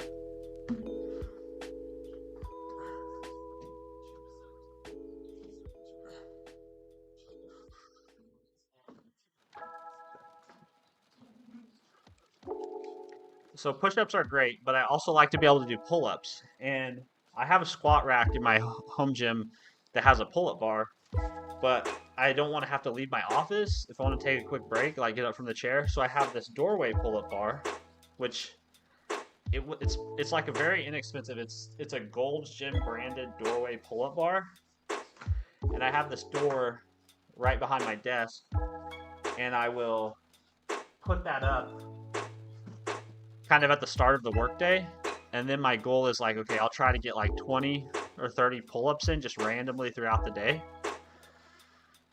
One, it's a good reason to get up out of my chair and move. Second, it's a great way to add volume to my pull-ups.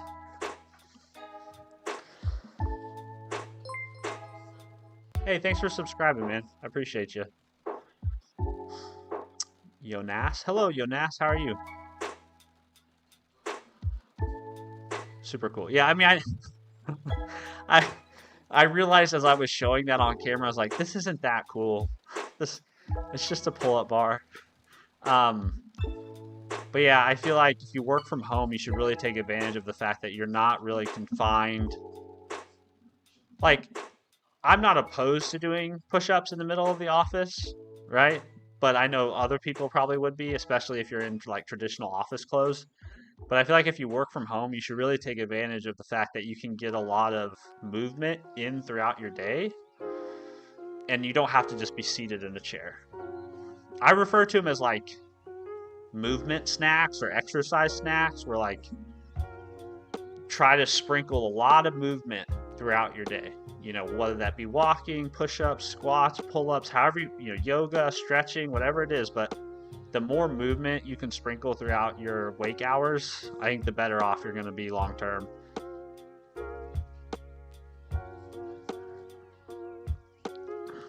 Getting up to powder my nose is enough motivation to get up for me. Hey, we all have got our thing, okay? Integrating these activities with work really supercharges the day for me. Couldn't agree more, man. Couldn't agree more. Tosina, can you code something to troll people with?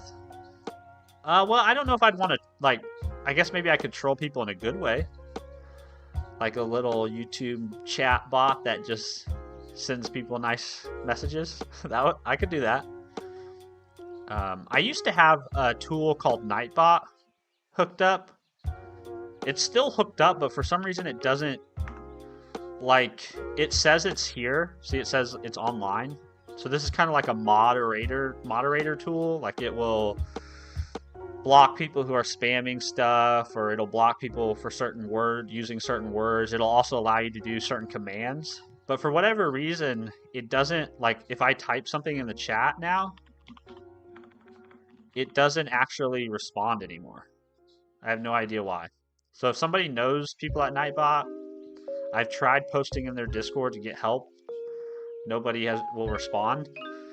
But now we're at the point where I have a Discord bot that I already built, and I'm thinking maybe I could extend that Discord bot to act as my Nightbot, right? So we'll see if that becomes a project we do on stream. There's just too many projects, man. There's too many things to build, and I'm a slow programmer, and I talk too much while I program, so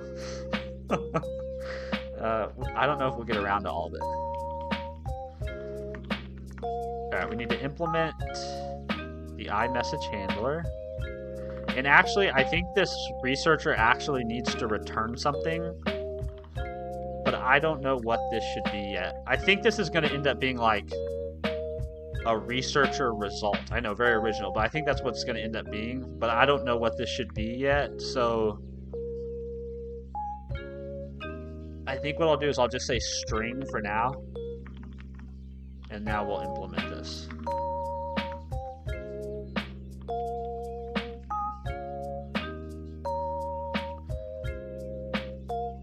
See, Tosino, how long have you been coding, and how long did it take you to be able to make it a career? So Tosino, I shared this earlier. If you want to look at my professional resume or my professional life, kind of the history or timeline, you can go to linkedin.stephenfreeborn.com. You're welcome to connect with me there. All my work history and everything's on there, or for the most part, my corporate work history is on there. So let's see, I've been coding so the first time I learned to code was in 2015.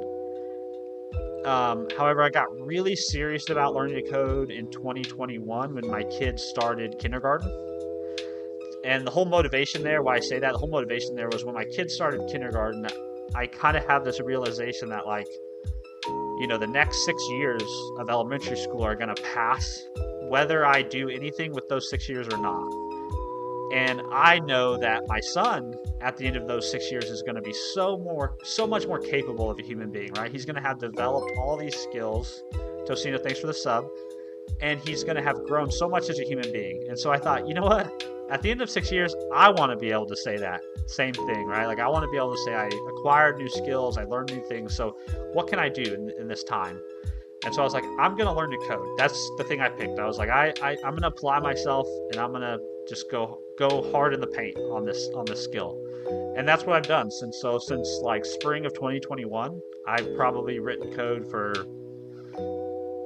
at least 4 hours a day, every day. That's why my GitHub has 240 repos on it. It's been it's like, for me, it's like exercise. It's like brushing my teeth. It's just something I do now every day. As far as how long did it take before I was able to make it a career, my intention was really never to make it a career, but the way the universe works, the things kind of just align. So the fall, or I guess the fall prior to that spring of 2021, I had just gotten a job as a support analyst with a tech company, right? So the type of support I was doing was working on like a no-code platform. So think of something like N8N, right, or Zapier, or something like that. And so it was a lot of fun. I had a lot of fun in that job. And one of the things in our platform was the ability to write basically formulas in the form of JavaScript. And so what started to happen was as I was learning to code, I started to see how, like, the stuff I was learning to code sort of mapped on top of what I was doing at work. But at work, I was just doing it at a higher level of abstraction. I was still building things. It was just building things in a no-code, abstraction way. And then I had an opportunity to move over to the product side at that company. So I moved on to the quality team as an analyst. And then while I was on the quality team, I luckily had some really supportive bosses and coworkers who saw that I was like upskilling. And so they started giving me opportunities to do things with code to kind of demonstrate my ability to solve problems and contribute that way.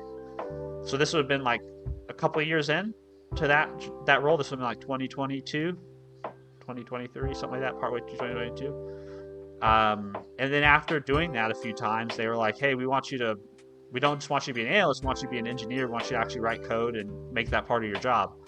And so I guess it took me like two-ish years before I kind of had like an engineer title and was being paid to write code. And now I code, probably 75% of my job is automated testing and the other 25% is manual. So yeah, it's good. And then obviously I do all this stuff on the side in my free time because it's fun. So I think that answers Tostino's questions. I think that answers the Kaji's question. Do I code for work? I do code for work. It's not the only thing I do. I'm not quote unquote I have a developer title, or a software engineer title. I'm an engineer, but I'm focused on the quality side of things. RS, just jokes. I actually get 10,000 steps per day. Sometimes got to trick myself, say I'm just going to go around the block, but that always. I love going for long walks. Those are my two favorite ways to exercise right now. Is I go for 20-minute, 45-minute walks throughout the day, and then I usually lift weights. Those are kind of the two forms of exercise I enjoy doing. Void jellyfish. Is that C++? No, this is C#, is what it is. Maddox, son of a shit, what are you doing up so early? Also, nice fade. Well, thank you. I just got my haircut yesterday.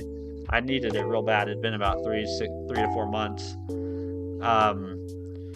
And what am I doing up so early? So this was kind of over the weekend, this past weekend, I was basically thinking about my streams and was like, man, I like doing I like the streams I was doing, but I could only do like an hour at a time, which for coding was kind of difficult because right as I would start to ramp up, I would sort of have to like stop. And so then I was looking at my schedule and I was like, when can I fit longer streams in?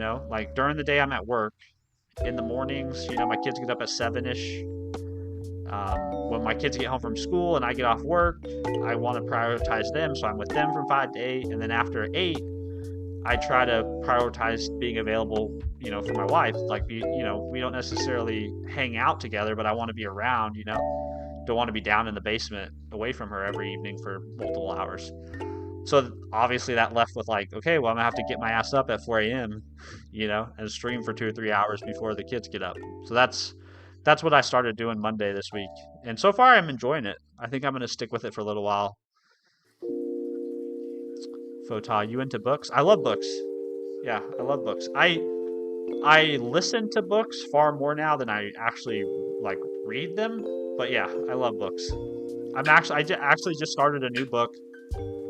I know this is kind of dystopian. It's called Nuclear War by Annie Jacobson, and I'm like into the first chapter, but it's good. It's kind of intense though because she's basically like walking you through what like a nuclear type of, like, she basically interviews a bunch of experts and sort of paints the picture of what that would really look like. It's a little intense, but it's good. Dash Kaji, how did you get into the analyst stuff originally? Okay, so this was basically how a lot of people get opportunities was lots of preparation meets opportunity. So I was working as a research and development scientist for a food company. It was developing products and commercializing products for the company's name is Ajinomoto. If you're familiar, they're a pretty large Japanese company, but they have I guess what would that be? A U.S. division, and I was doing that for like 4 or 5 years. But all along during those 4 or 5 years, I was also doing personal training, and I had like a small business, and I was using a lot of different software to run that small business, and I had gotten pretty good at Excel and Google Sheets. And my father-in-law has worked in software for like the last 30 years of his career. He's always worked in sales. Well, he was one of my personal training clients, and I would write these really these complex Google Sheets to like facilitate his program. And he saw this and was like, hey man, I think he basically told me, he's like, I think you could work in tech if you wanted to. And around that time we had just had my first 2 kids, and my current job was like really crazy hours. Like I would be at the plant at like 1 o'clock in the morning running tests for new products and stuff. And so I was kind of thinking about like, well, how do I get into an industry or a role that's, I guess, a little bit more friendly to the fact that I want to be a really present dad. And so all these things kind of aligned where like I had developed the skill at being pretty good with technology through just my own trial and error thing. My father-in-law was kind of already had a well-established tech career, and then I was looking to make a change. So he kind of put the word out to people he knew, which again is like why having a network, whether they be family or friends, having a network that will both vouch for you as a person and for your skills is really important. And one of those people reached out to me, was like, hey, we have an opening. We think you'd be a good fit based on what your father-in-law's told us, And so I applied and interviewed. The first time I applied and interviewed, it didn't actually work out. Like the position they wanted, the pay they were going to offer, all that didn't work out. But then the second time the opportunity came around, the stars kind of aligned. And so that's the story of how I got into tech. It's one of those things you don't necessarily know that you're preparing yourself for opportunities that will show up down the road for you. So you kind of have to, it's like what Steve Jobs said in that Stanford commencement speech. You can never connect the dots between the things you're doing when you're going through them, But once you're on the other side, you can look back and see like, oh, yes, now I see, you know, the connection there. Vabha. I'm sorry. I don't mean to butcher people's names. I try my best. Yes, what RS said. Yep, what RS said. I'm looking at this new framework called Agent Framework, and I'm trying to learn it. And one of the ways I like to learn is by building something. And so something I thought that could be useful to me personally is some sort of system that would help me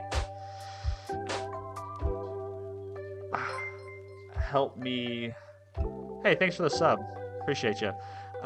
Some sort of system to help me draft blog posts, basically. I know it's kind of simplistic. It's like, yeah, that's what you're going to use AI for, but yeah, I think it's a good use case. Anonymous 1413, bro, I have just started coding. What courses should I do to get a good package in the US? So I don't know. I don't really have great advice on like what thing you should learn to get a good package, right? By package, I'm guessing you mean job offer. For anybody learning to code, I always point them to Free Code Camp. So at anonymous, go to https://freecodecamp.org. There you go. That's where I would go if I was you. Bro, it's pronounced va. Yib va. I'm really sorry, man. If I'm messing up your name, I'm really sorry. It's not you, it's me. People have been messing up my name my whole life because it's spelled with an A. They've been calling me Stevan forever. My name is Steven. So I don't mess up names on purpose. It's just it's my problem that I can't pronounce things correctly. Dash Kai, as a dad of 3, this your story is inspiring, bro. Thanks for streaming. Of course, yeah. I have a lot of fun streaming. I appreciate you guys stopping by and hanging out. Yeah, I feel you though about hearing other fathers and other, like, that's one of my favorite YouTubers. His name is WebDev Cody. And one of the things that I really connected, like, obviously I found him because I was learning web development, but one of the things that really resonated with me with him, I think we're close in age. I think he might be a little younger than me, maybe a little older, plus or minus a year or two. But one of the things that really connected to me was he was somebody who was making content, but he was working a full-time job, you know, and was being a provider for his family, you know, kind of the breadwinner for his family, but he was still making time to do some of these creative things.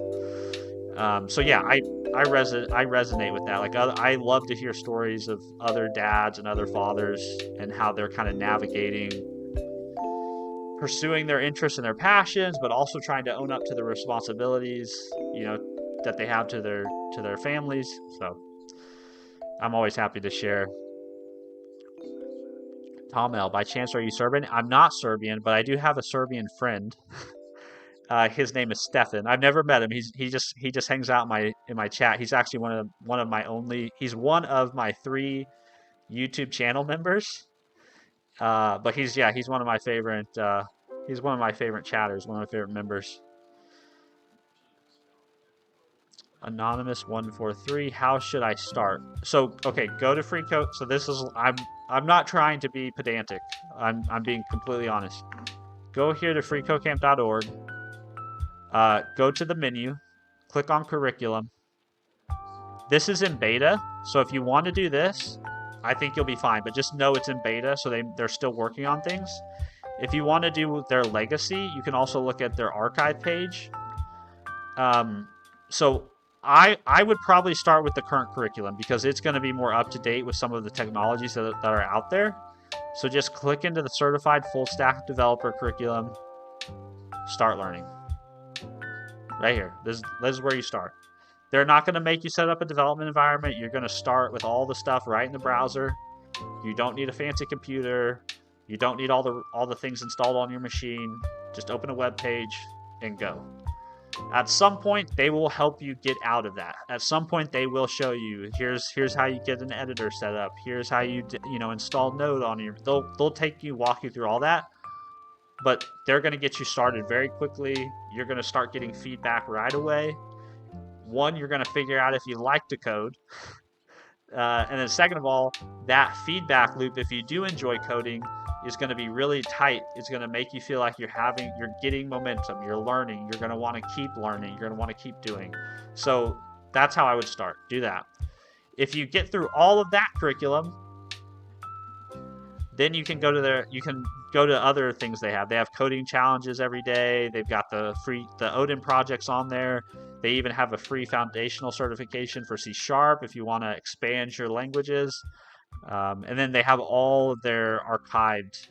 So if you want to go back and do some of their older curriculum, you can do that as well. But this is where I would start. I am 100% a shill for Free Code Camp. They pay me no money. I have no association with them. But I would not be... I don't want to say I'm good at coding because I'm still a work in progress, but I would not have the skills that I have today without this organization. So I will always shill for them.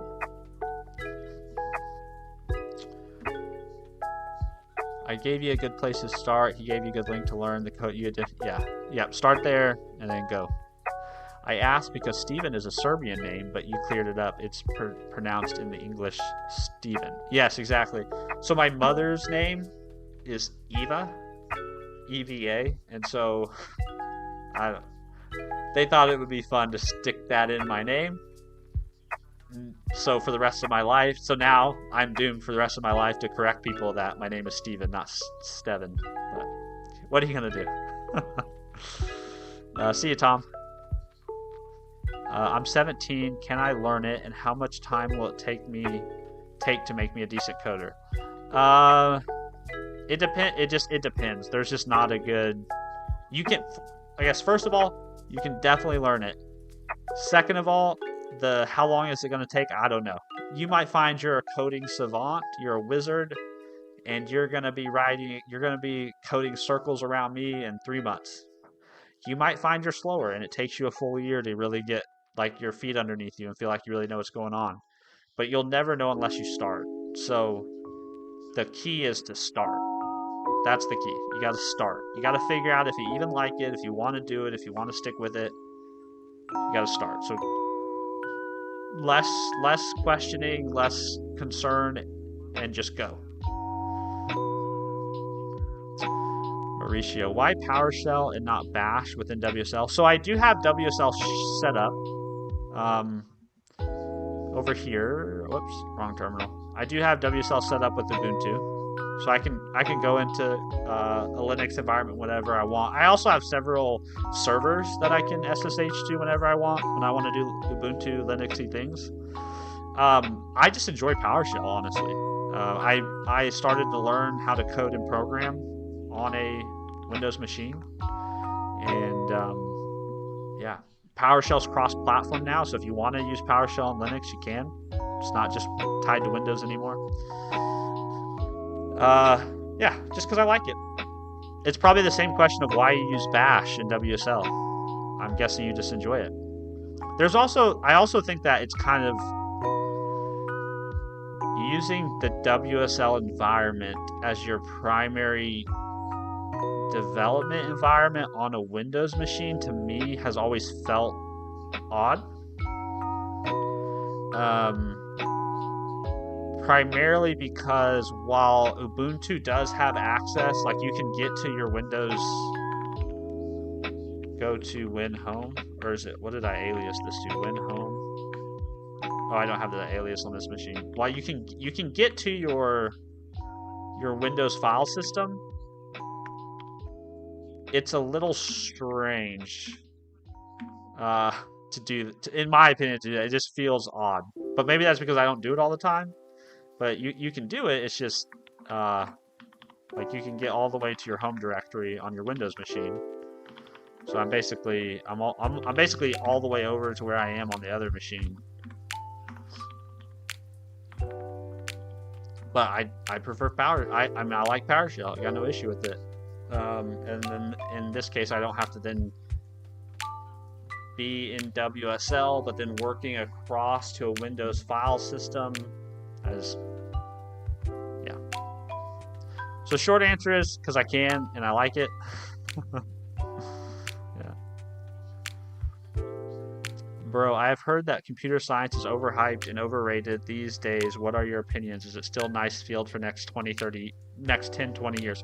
I think so. That's how I'm planning my career, is to remain in technology at the very least. I don't know if I'll always have the same role or if that role will always look like it does, but I'm planning on technology being an important thing for the next 20 years. I'm 32.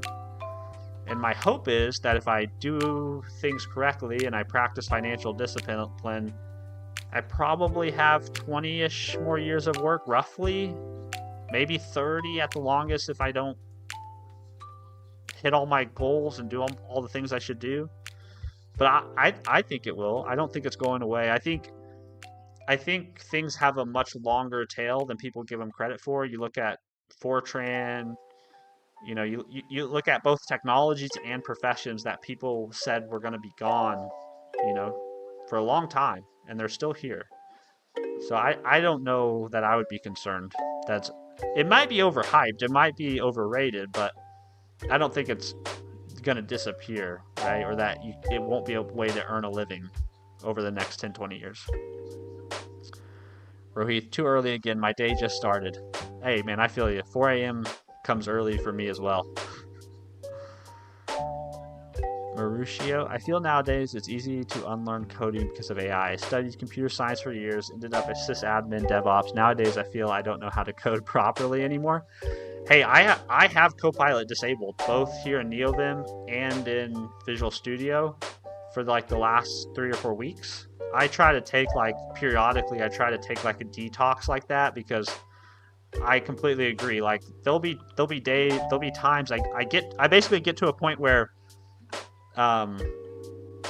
when I've been coding too much with AI, where I'm like, okay, I need to write a for loop, and then I just type FO, and then I pause, and the reason I'm pausing is because I'm waiting for Copilot to type it, and then because I turn Copilot off, it's like, oh shit, I need to actually type this, and then I'm like, oh shit, how do I do this again? What is it? For var I equal, you know what I mean?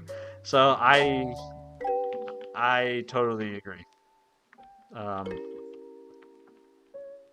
That it's AI makes you more productive for sure, right? You can just tab out code like nobody's business.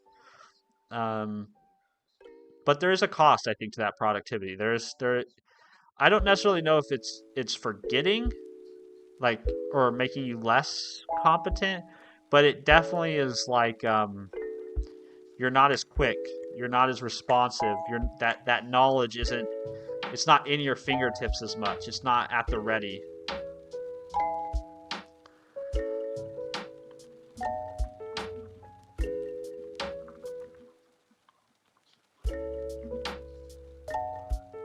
Oh, yeah, that's because I need to say, wait. Go to 1 second pause like that. Make our method async.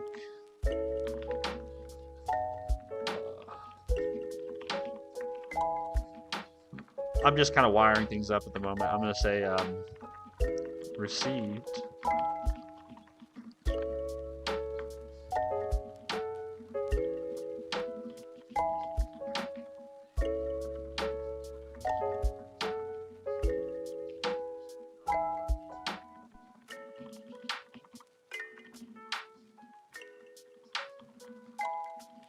Okay, now we'll go over to a writer, and we'll basically do the same thing over there.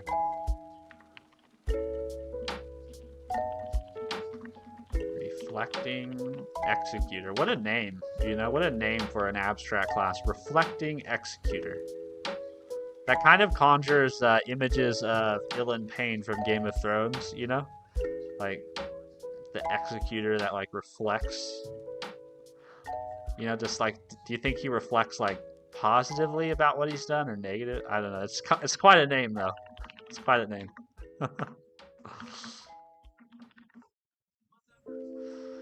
I see you have auto suggestion on. You configure that on blink.cmp, or do you use invim cmp? I'm pretty sure it's invim cmp, but let me double check. That part of my configuration I cannot really take credit for. I followed a course from NeoVim for Noobs by this guy named Typecraft. Shout out real quick. I'll just give him a shout out. I think people should follow him. Makes really good content. Lots of content around like Linux and NeoVim, and mechanical keyboards are sometimes in there. You guys should go sub to him. Great channel. But I followed his NeoVim from Noobs course, and I'm pretty sure it was invim CMP we set up, but let me go check real quick. So we'll just edit my config. I think we're in LSP. I'm pretty sure it's here.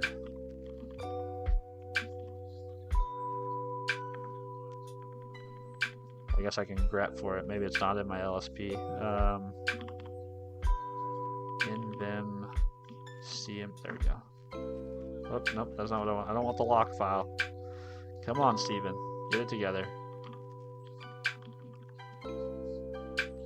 Completions, that's where it is. Yes, so invim CMP, that's what I use.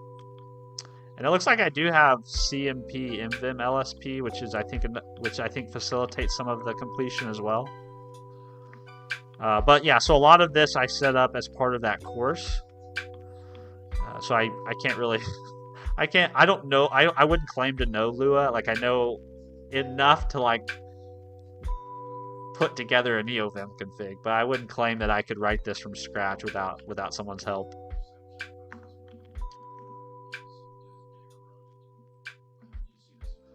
Yeah, of course, Mauricio. Let's see. Need to know if we can create a complete 100% working application with only prompts but no coding knowledge, but you know what you want the output of the application. You need to know if you can do that. Oh, you can 100%. I mean, people are doing that. People are doing it with Lovable and Replit and Claude Code, and like I have Copilot installed on. You could probably use this. You know, I think it's a little bit more difficult, right? If you don't have coding knowledge. Because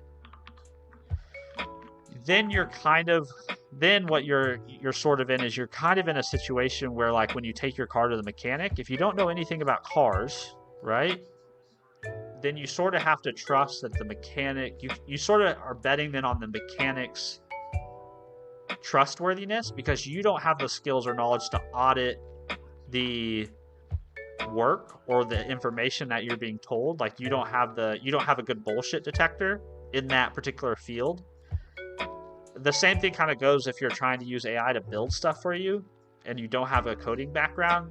Sure, you can describe what you want, but you don't have that bullshit meter where you can say, well, that's a hallucination, that's not going to work, that's a bad approach, that won't be maintained. You don't have those things. So you're sort of just like, well, I hope the AI knows what it's doing, you know? So.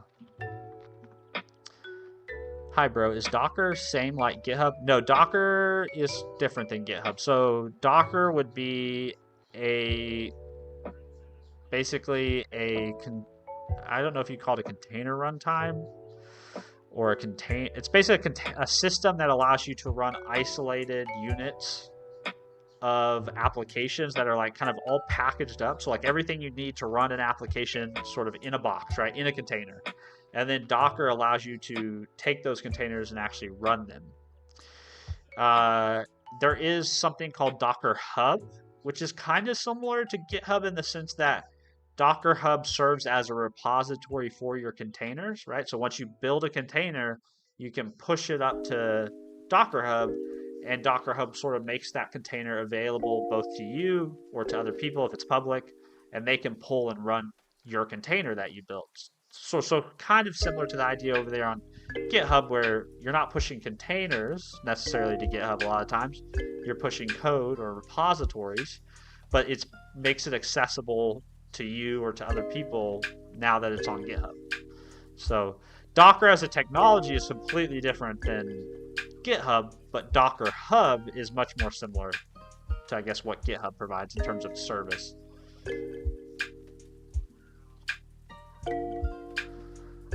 Looks like Takashi has some good advice there for you on vibe coding.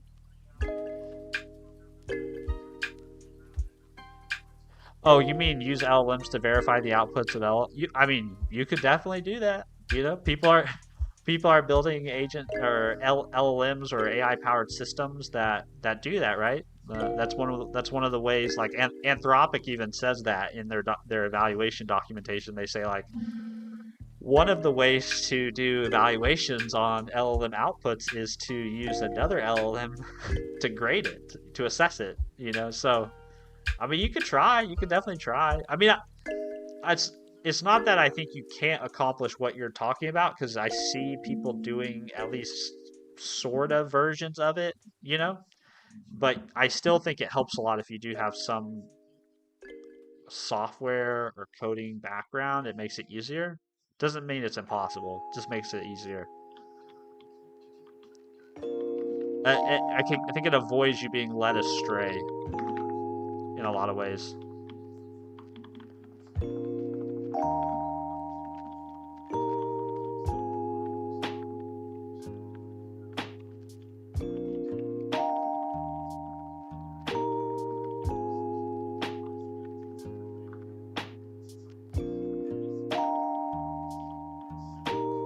I'm not personally. I'm not a big vibe coder. Like I don't care to try to prompt my way to. I don't care to prompt my way to a solution. I like talking to AI. I like using tab completion, and I like talking to AI for ideation, to kind of work through thoughts, to rubber duck.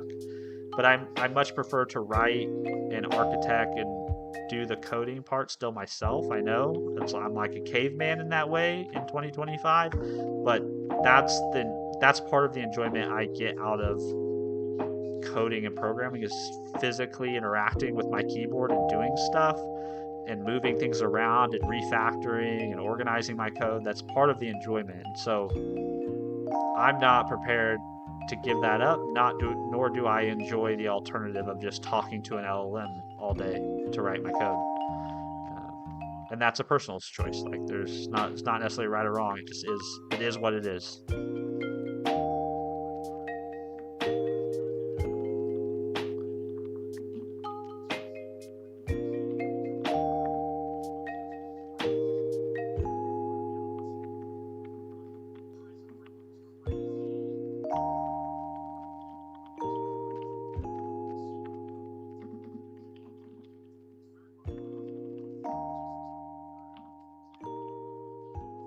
Let's see. iChat, or let's just call this client.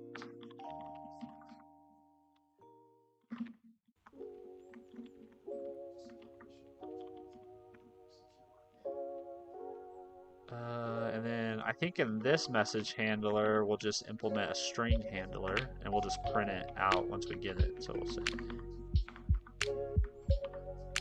oops, that's not what I want to do.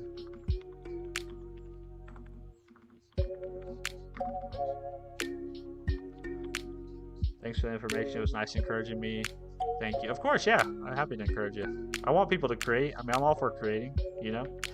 I think the only issue I take with vibe coders sometimes is just I take that they paint it as like a zero sum game. That like now that there's vibe coders, there's no need for existing engineers or existing developers, right? That a lot. In most things I'm middle of the road, but it's when people start doing things like that, like when people start shitting on others or dunking on others, that's when I sort of like take the other side. I think vibe coding sounds fun for some people. If that's how you like, if that's what you like, if you enjoy it, I'm all for it. I only get vocal when those people start getting vocal and are like, yeah, we can just vibe code everything. Like we don't even need developers anymore. We'll just have designers do it all, right? They can make the design and then give it to Lovable and fuck. What do we pay these developers? That kind of attitude is the attitude that, or like business people. You hear a lot of these CEOs and business people being like, yes, in 6 months, 90% of all code will be written by AI. We won't need to pay all these engineers and developers. It's so overblown. It's just yeah, it's just it's the market. That's what it is. It's money. It's the market. People trying to make money. I don't shame them for that. I just don't agree with it.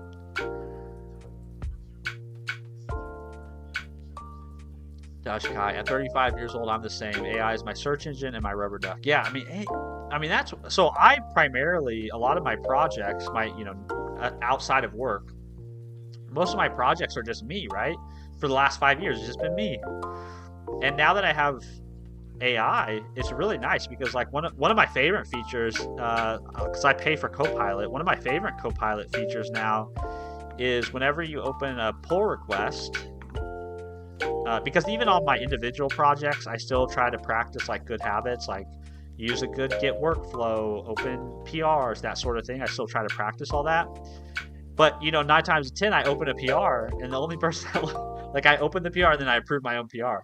But what's nice now is I can have Copilot. Let's see if I can find a pull request where I did this. I can have Copilot review it, which is really cool.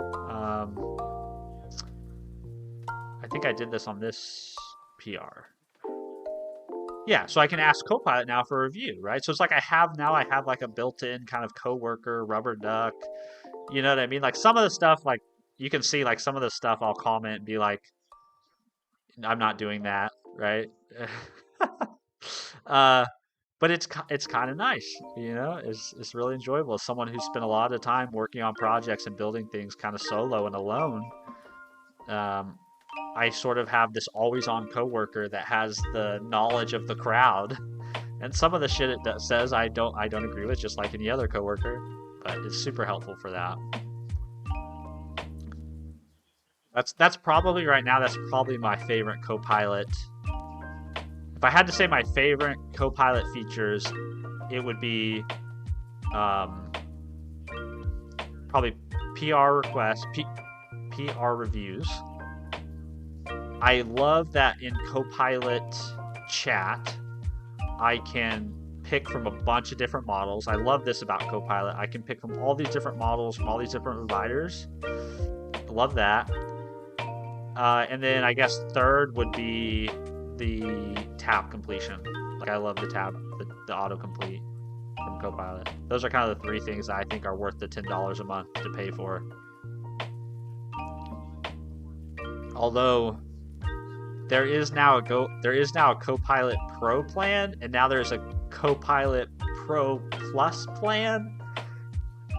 And now there's all sorts of, like, when I first signed up for Copilot, it was basically, use it as much as you want. We don't give a shit, And now it's like the $10 a month plan. I only get so many requests against certain models, and certain models use more than one request. That's what those numbers are. Like when you're interacting with Copilot now in VS Code or the web, it'll tell you, or it should tell you, like, these use more. Whoops, I didn't mean to zoom in. Like this one uses twice as many requests as other ones. So I can see the evidence of the true cost of AI starting to bleed through.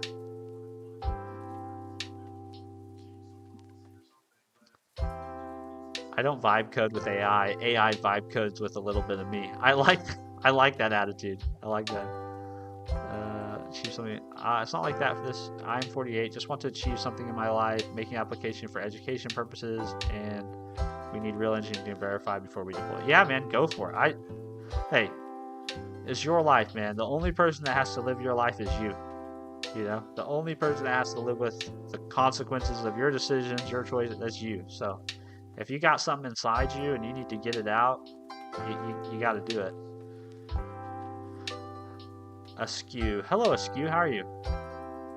That's awesome. I've never used Copilot, to be honest. Yeah, Copilot's. I think it's a worthwhile product. I think it's a really good product. It's well branded.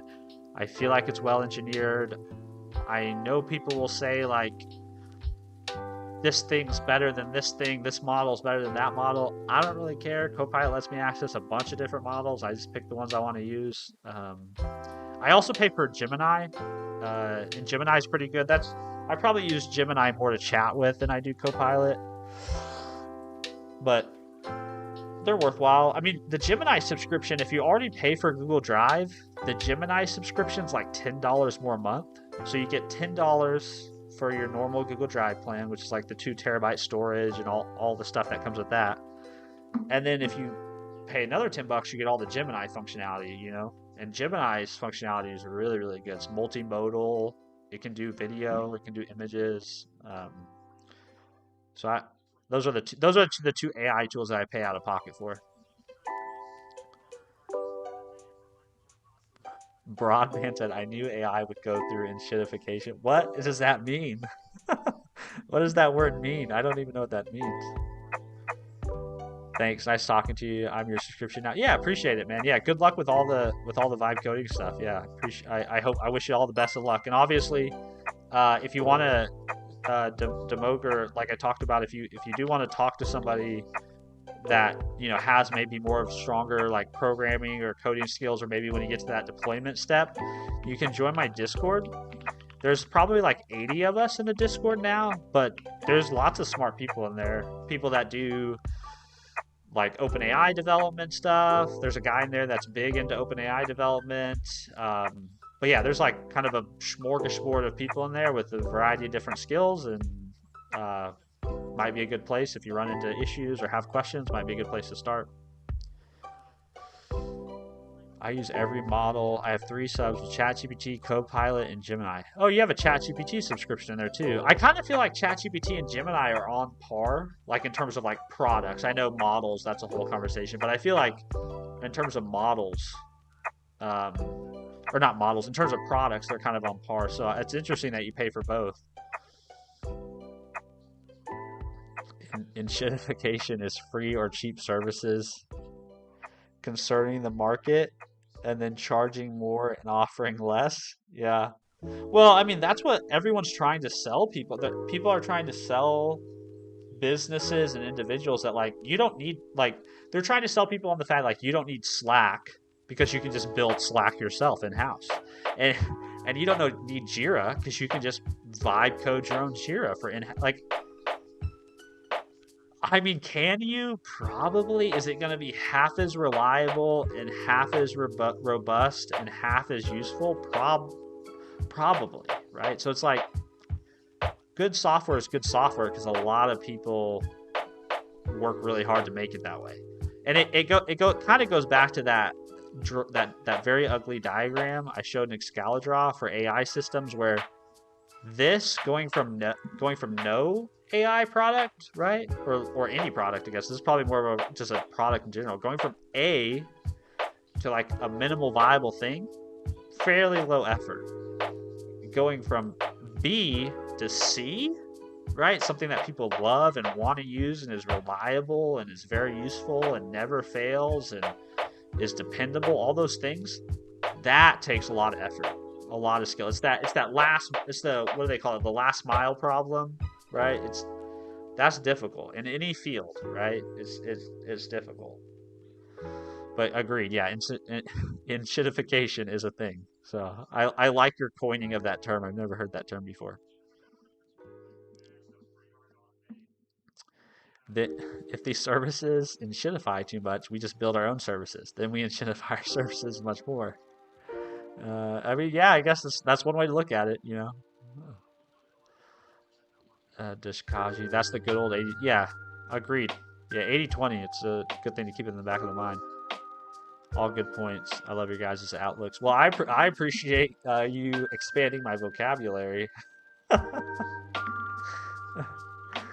I have never heard that term before. But I am better now for it.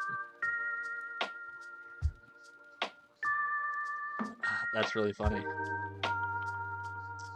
Okay, so oh, whoops! I don't want to do that. I just want to implement an iMessage handler that takes a string, like that, or returns a string. Sorry, returns a string, or takes a string. Ugh, takes a string. And then I'm gonna say, I think what I have to do here to give the output is I have to say await context.yield output async, and then I can pass in a message, the message. Oh, I have to make the method async like that. So I think if we've done everything correctly, what should happen is our workflow should start with our researcher. My user, or I'll provide an input in the form of a chat message. We should see this be printed at some point. This will take a second.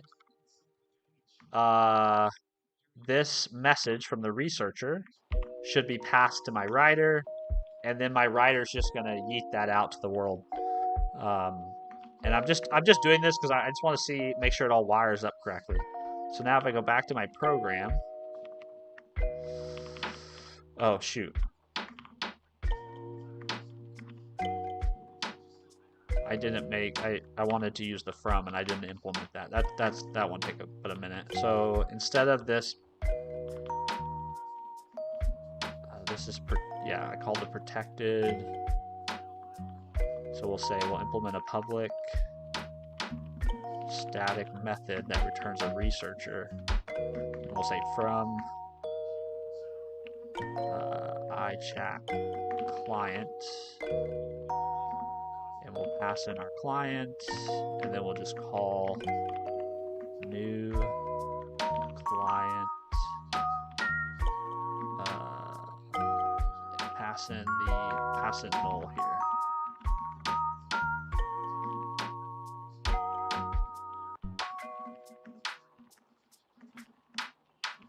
Do this in the writer too. You might say, well, why do that? I like the way it reads.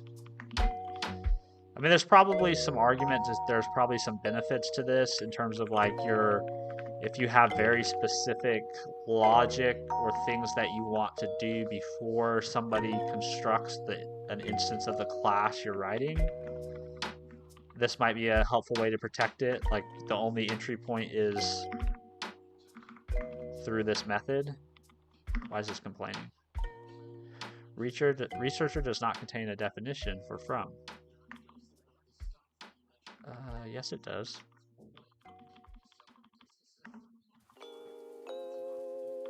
Also, I need to put this in a namespace too. So we're going to say namespace is going to be casper.console.research. This is going to be in a namespace called namespace casper.console.write.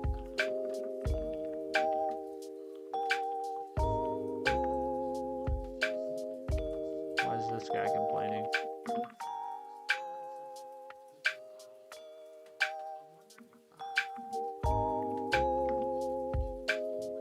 The type or namespace write does not exist.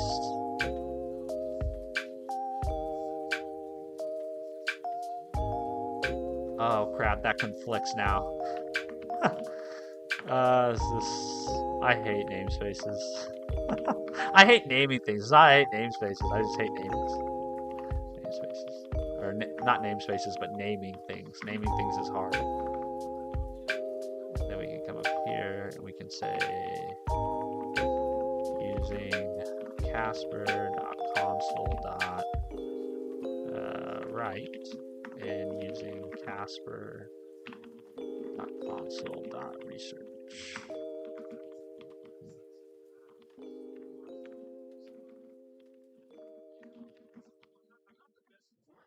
Alright, cool. So what's this? This guy's complaining about something.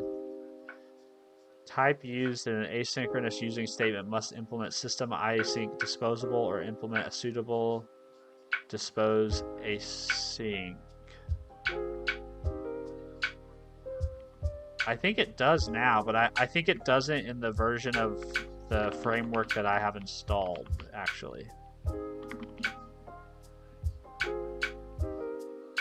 Does this implement streaming run? Yeah, right now it doesn't implement async disposable, but I'm pretty sure if I upgrade this, it will. So let's go to my CS Proj. Yeah, I think this got updated like yesterday.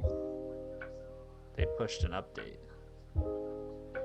NuGet.org. I wish .NET had a. There should be.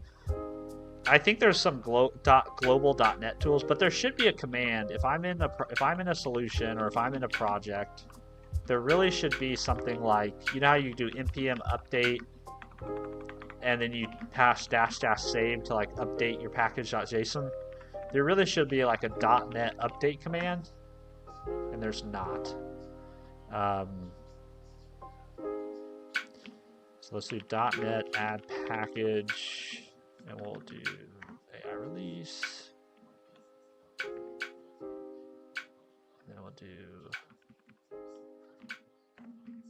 .workflows. And I think now these versions I think should have got updated. Did they? Yeah, I'm pretty sure they did.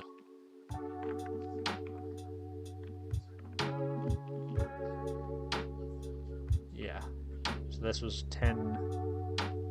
I'm guessing this is a date, right? 25/10 October 2nd, and it changed to something that was published on the 9th.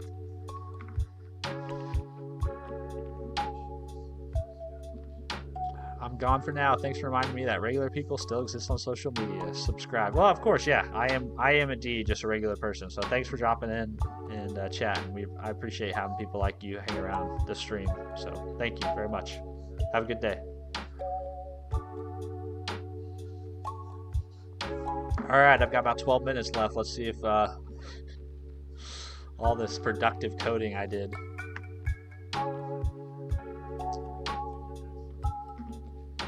This should implement iasync disposable now. Maybe I just made that up.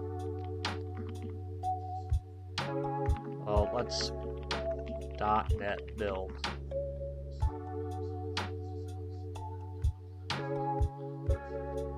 Writer does not implement interface.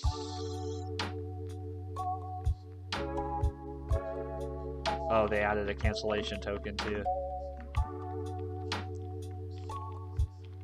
That's new. So now the method signature for handle async has not only a context flow, but it also has a cancellation token. Because in .NET, you're supposed to always, any asynchronous method is supposed to have the option of passing a cancellation token. You can work around that if somebody doesn't give you that option to pass a cancellation token, but it's best practice to pass it. Or to give the option to pass it.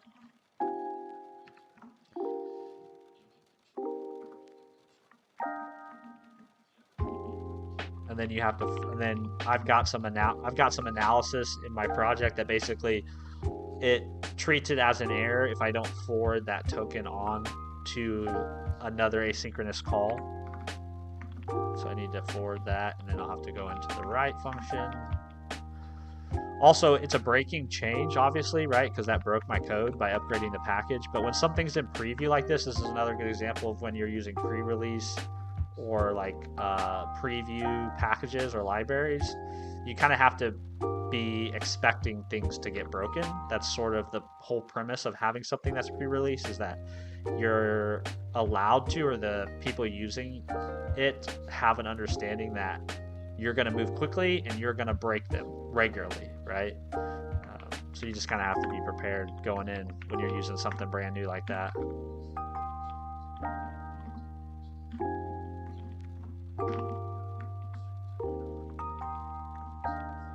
And now we don't have any complaints. Also, this should be var. Stylistically, for me, it should be var.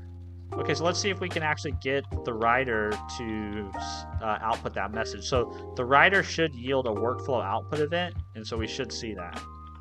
So let's go to tab, .NET run.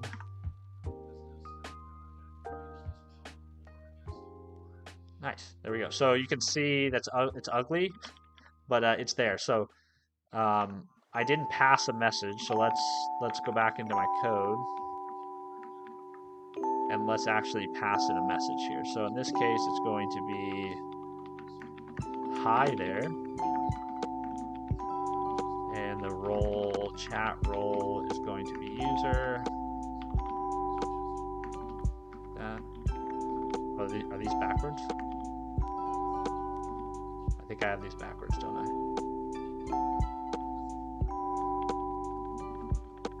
Which makes sense. Probably makes sense to specify who's saying what and then what they're saying.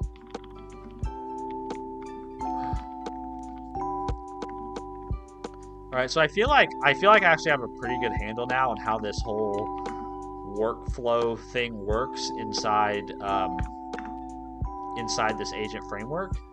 So there's my message. Then it pauses for a second. Oh, and then I also need to. Why is it writing on the same line?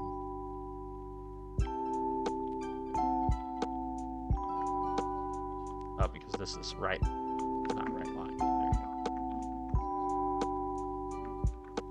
go. So now what I need to do is I need to make my executors, the agent and the writer, right? I need to make the researcher actually do research, actually talk to the LLM, actually pass the results of that back, and not just a message.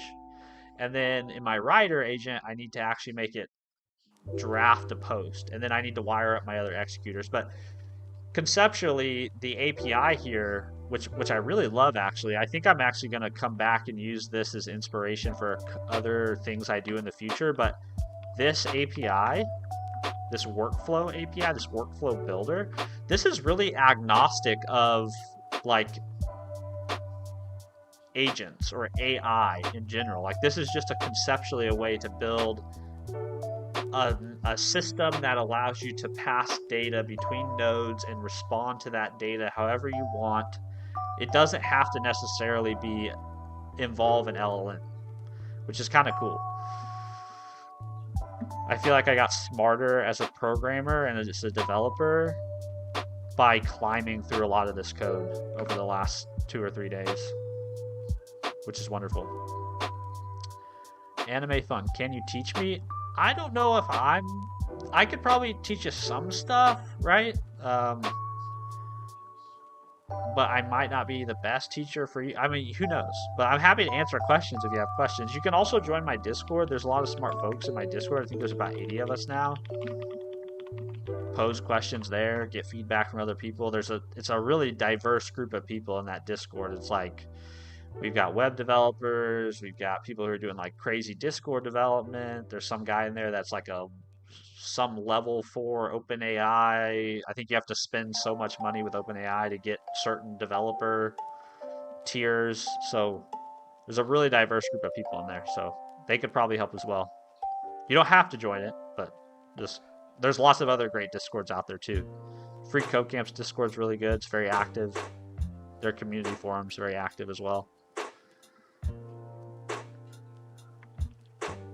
All right, so we need a few more executors, right? So we're going to need edits.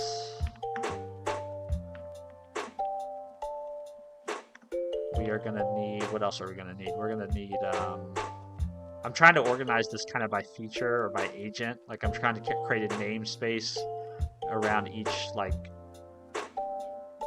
the agent in the thing.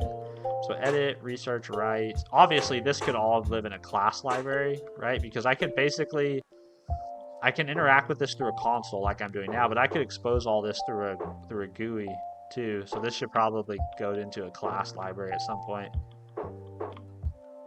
What else do we want to do? So we want a writer, a researcher. We want to edit, and then we also want like I'm going to call it a critic. What do you want to critique? Is that how you spell that? I know you'd think at 32 years old I'd be able to spell critique. Yeah, that's how you spell it. But you ever spell a word and when you see the word you think that doesn't look right? Like you spelled it 100 times, but for whatever reason, it just doesn't quite look right. It's kind of like when you say a word over and over again. Critique. And this is going to be critic. Also, I'm so wasteful with my keystrokes. Like, I could create this all in one go, right? I could go critique and then critic.cs.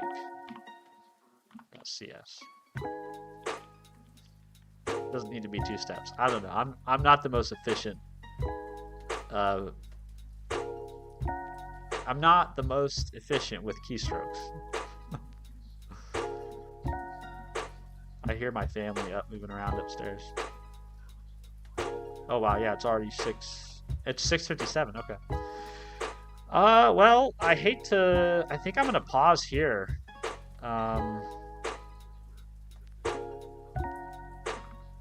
Yeah, I think I'm gonna pause here.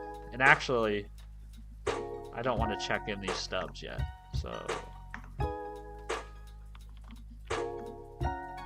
I just want to check in what we actually have working. So let's do git add, git commit.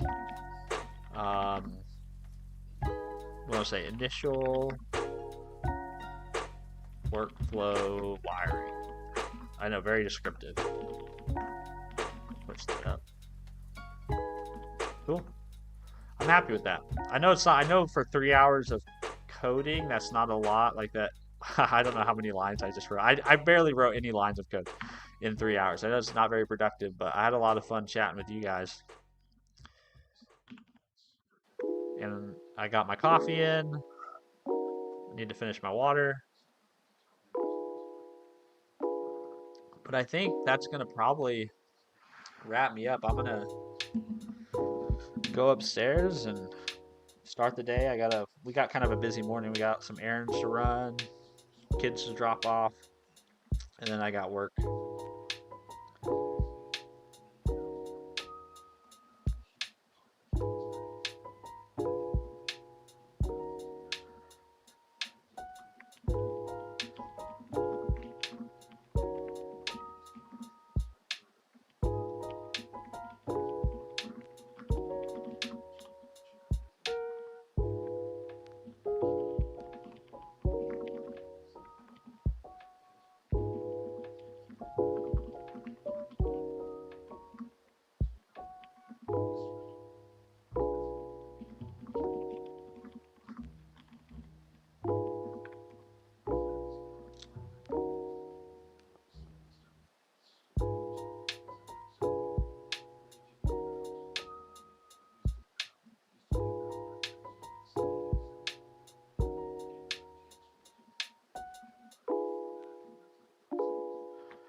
Sorry, I'm responding to a couple comments. Marvin, thanks. Of course, man. Yeah, of course. I appreciate you guys hanging out with me, keeping me company. I'll be back again tomorrow morning. So I don't know what my plans are going to be for streaming on the weekends. Next week, I do have a business trip. I'm going to Nashville next week for 2 days. So I travel on Monday, so I should be able to stream Monday morning, but then Tuesday, Wednesday, Thursday, I'll likely miss because I travel back Thursday morning. So next week there might just be a Monday and a Friday stream, but I don't know. I might just stream from my phone while I'm traveling, before work or after work.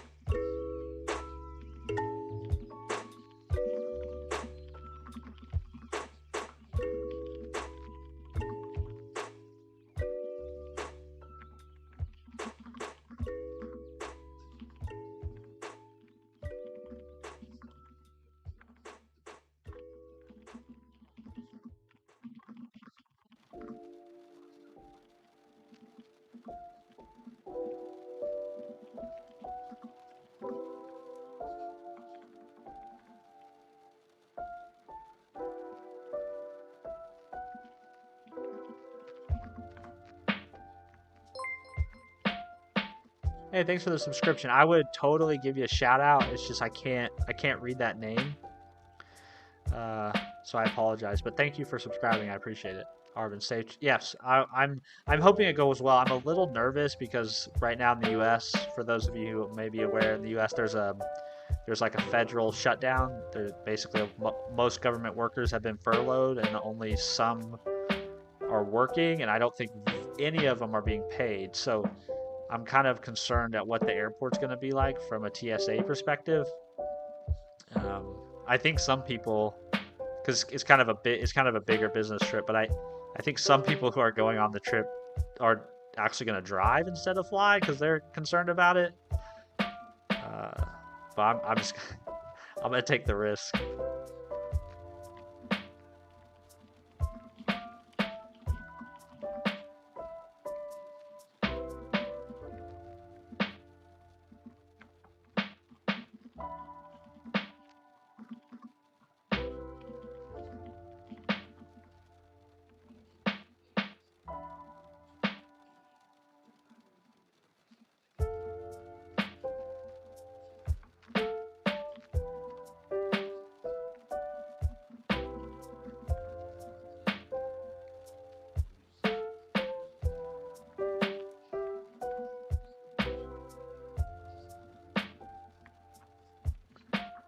All right, I think that's it. Sorry, I was doing a little bit of responding to some of the comments on in YouTube Studio. All right, guys, thanks for chilling and hanging out. I'm gonna is also I turned the music up at some point. I would curious. Anybody here, is the music sound really loud to you, or is it too loud? Does it sound okay? Because I usually have it turned down much lower, but if it if it's okay mixed with my voice at the moment, I might just leave it here. But I'd like to know, what do you guys think? Uh, for those of you who are still here.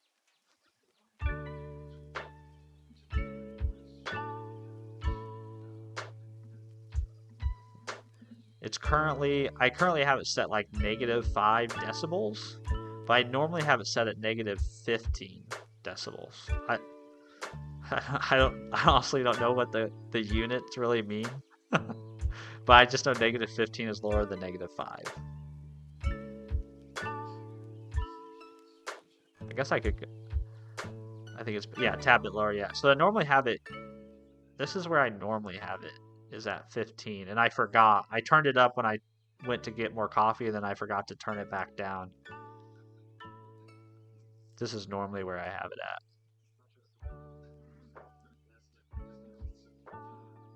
So I apologize. I apologize for the last hour of the stream if the music was overwhelming.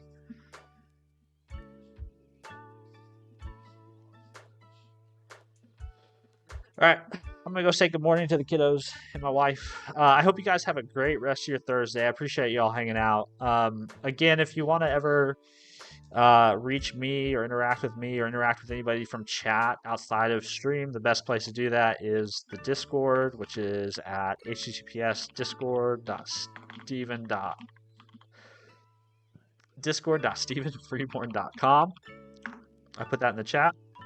You definitely don't have to join. No pressure. You can always just hang out here with us on stream.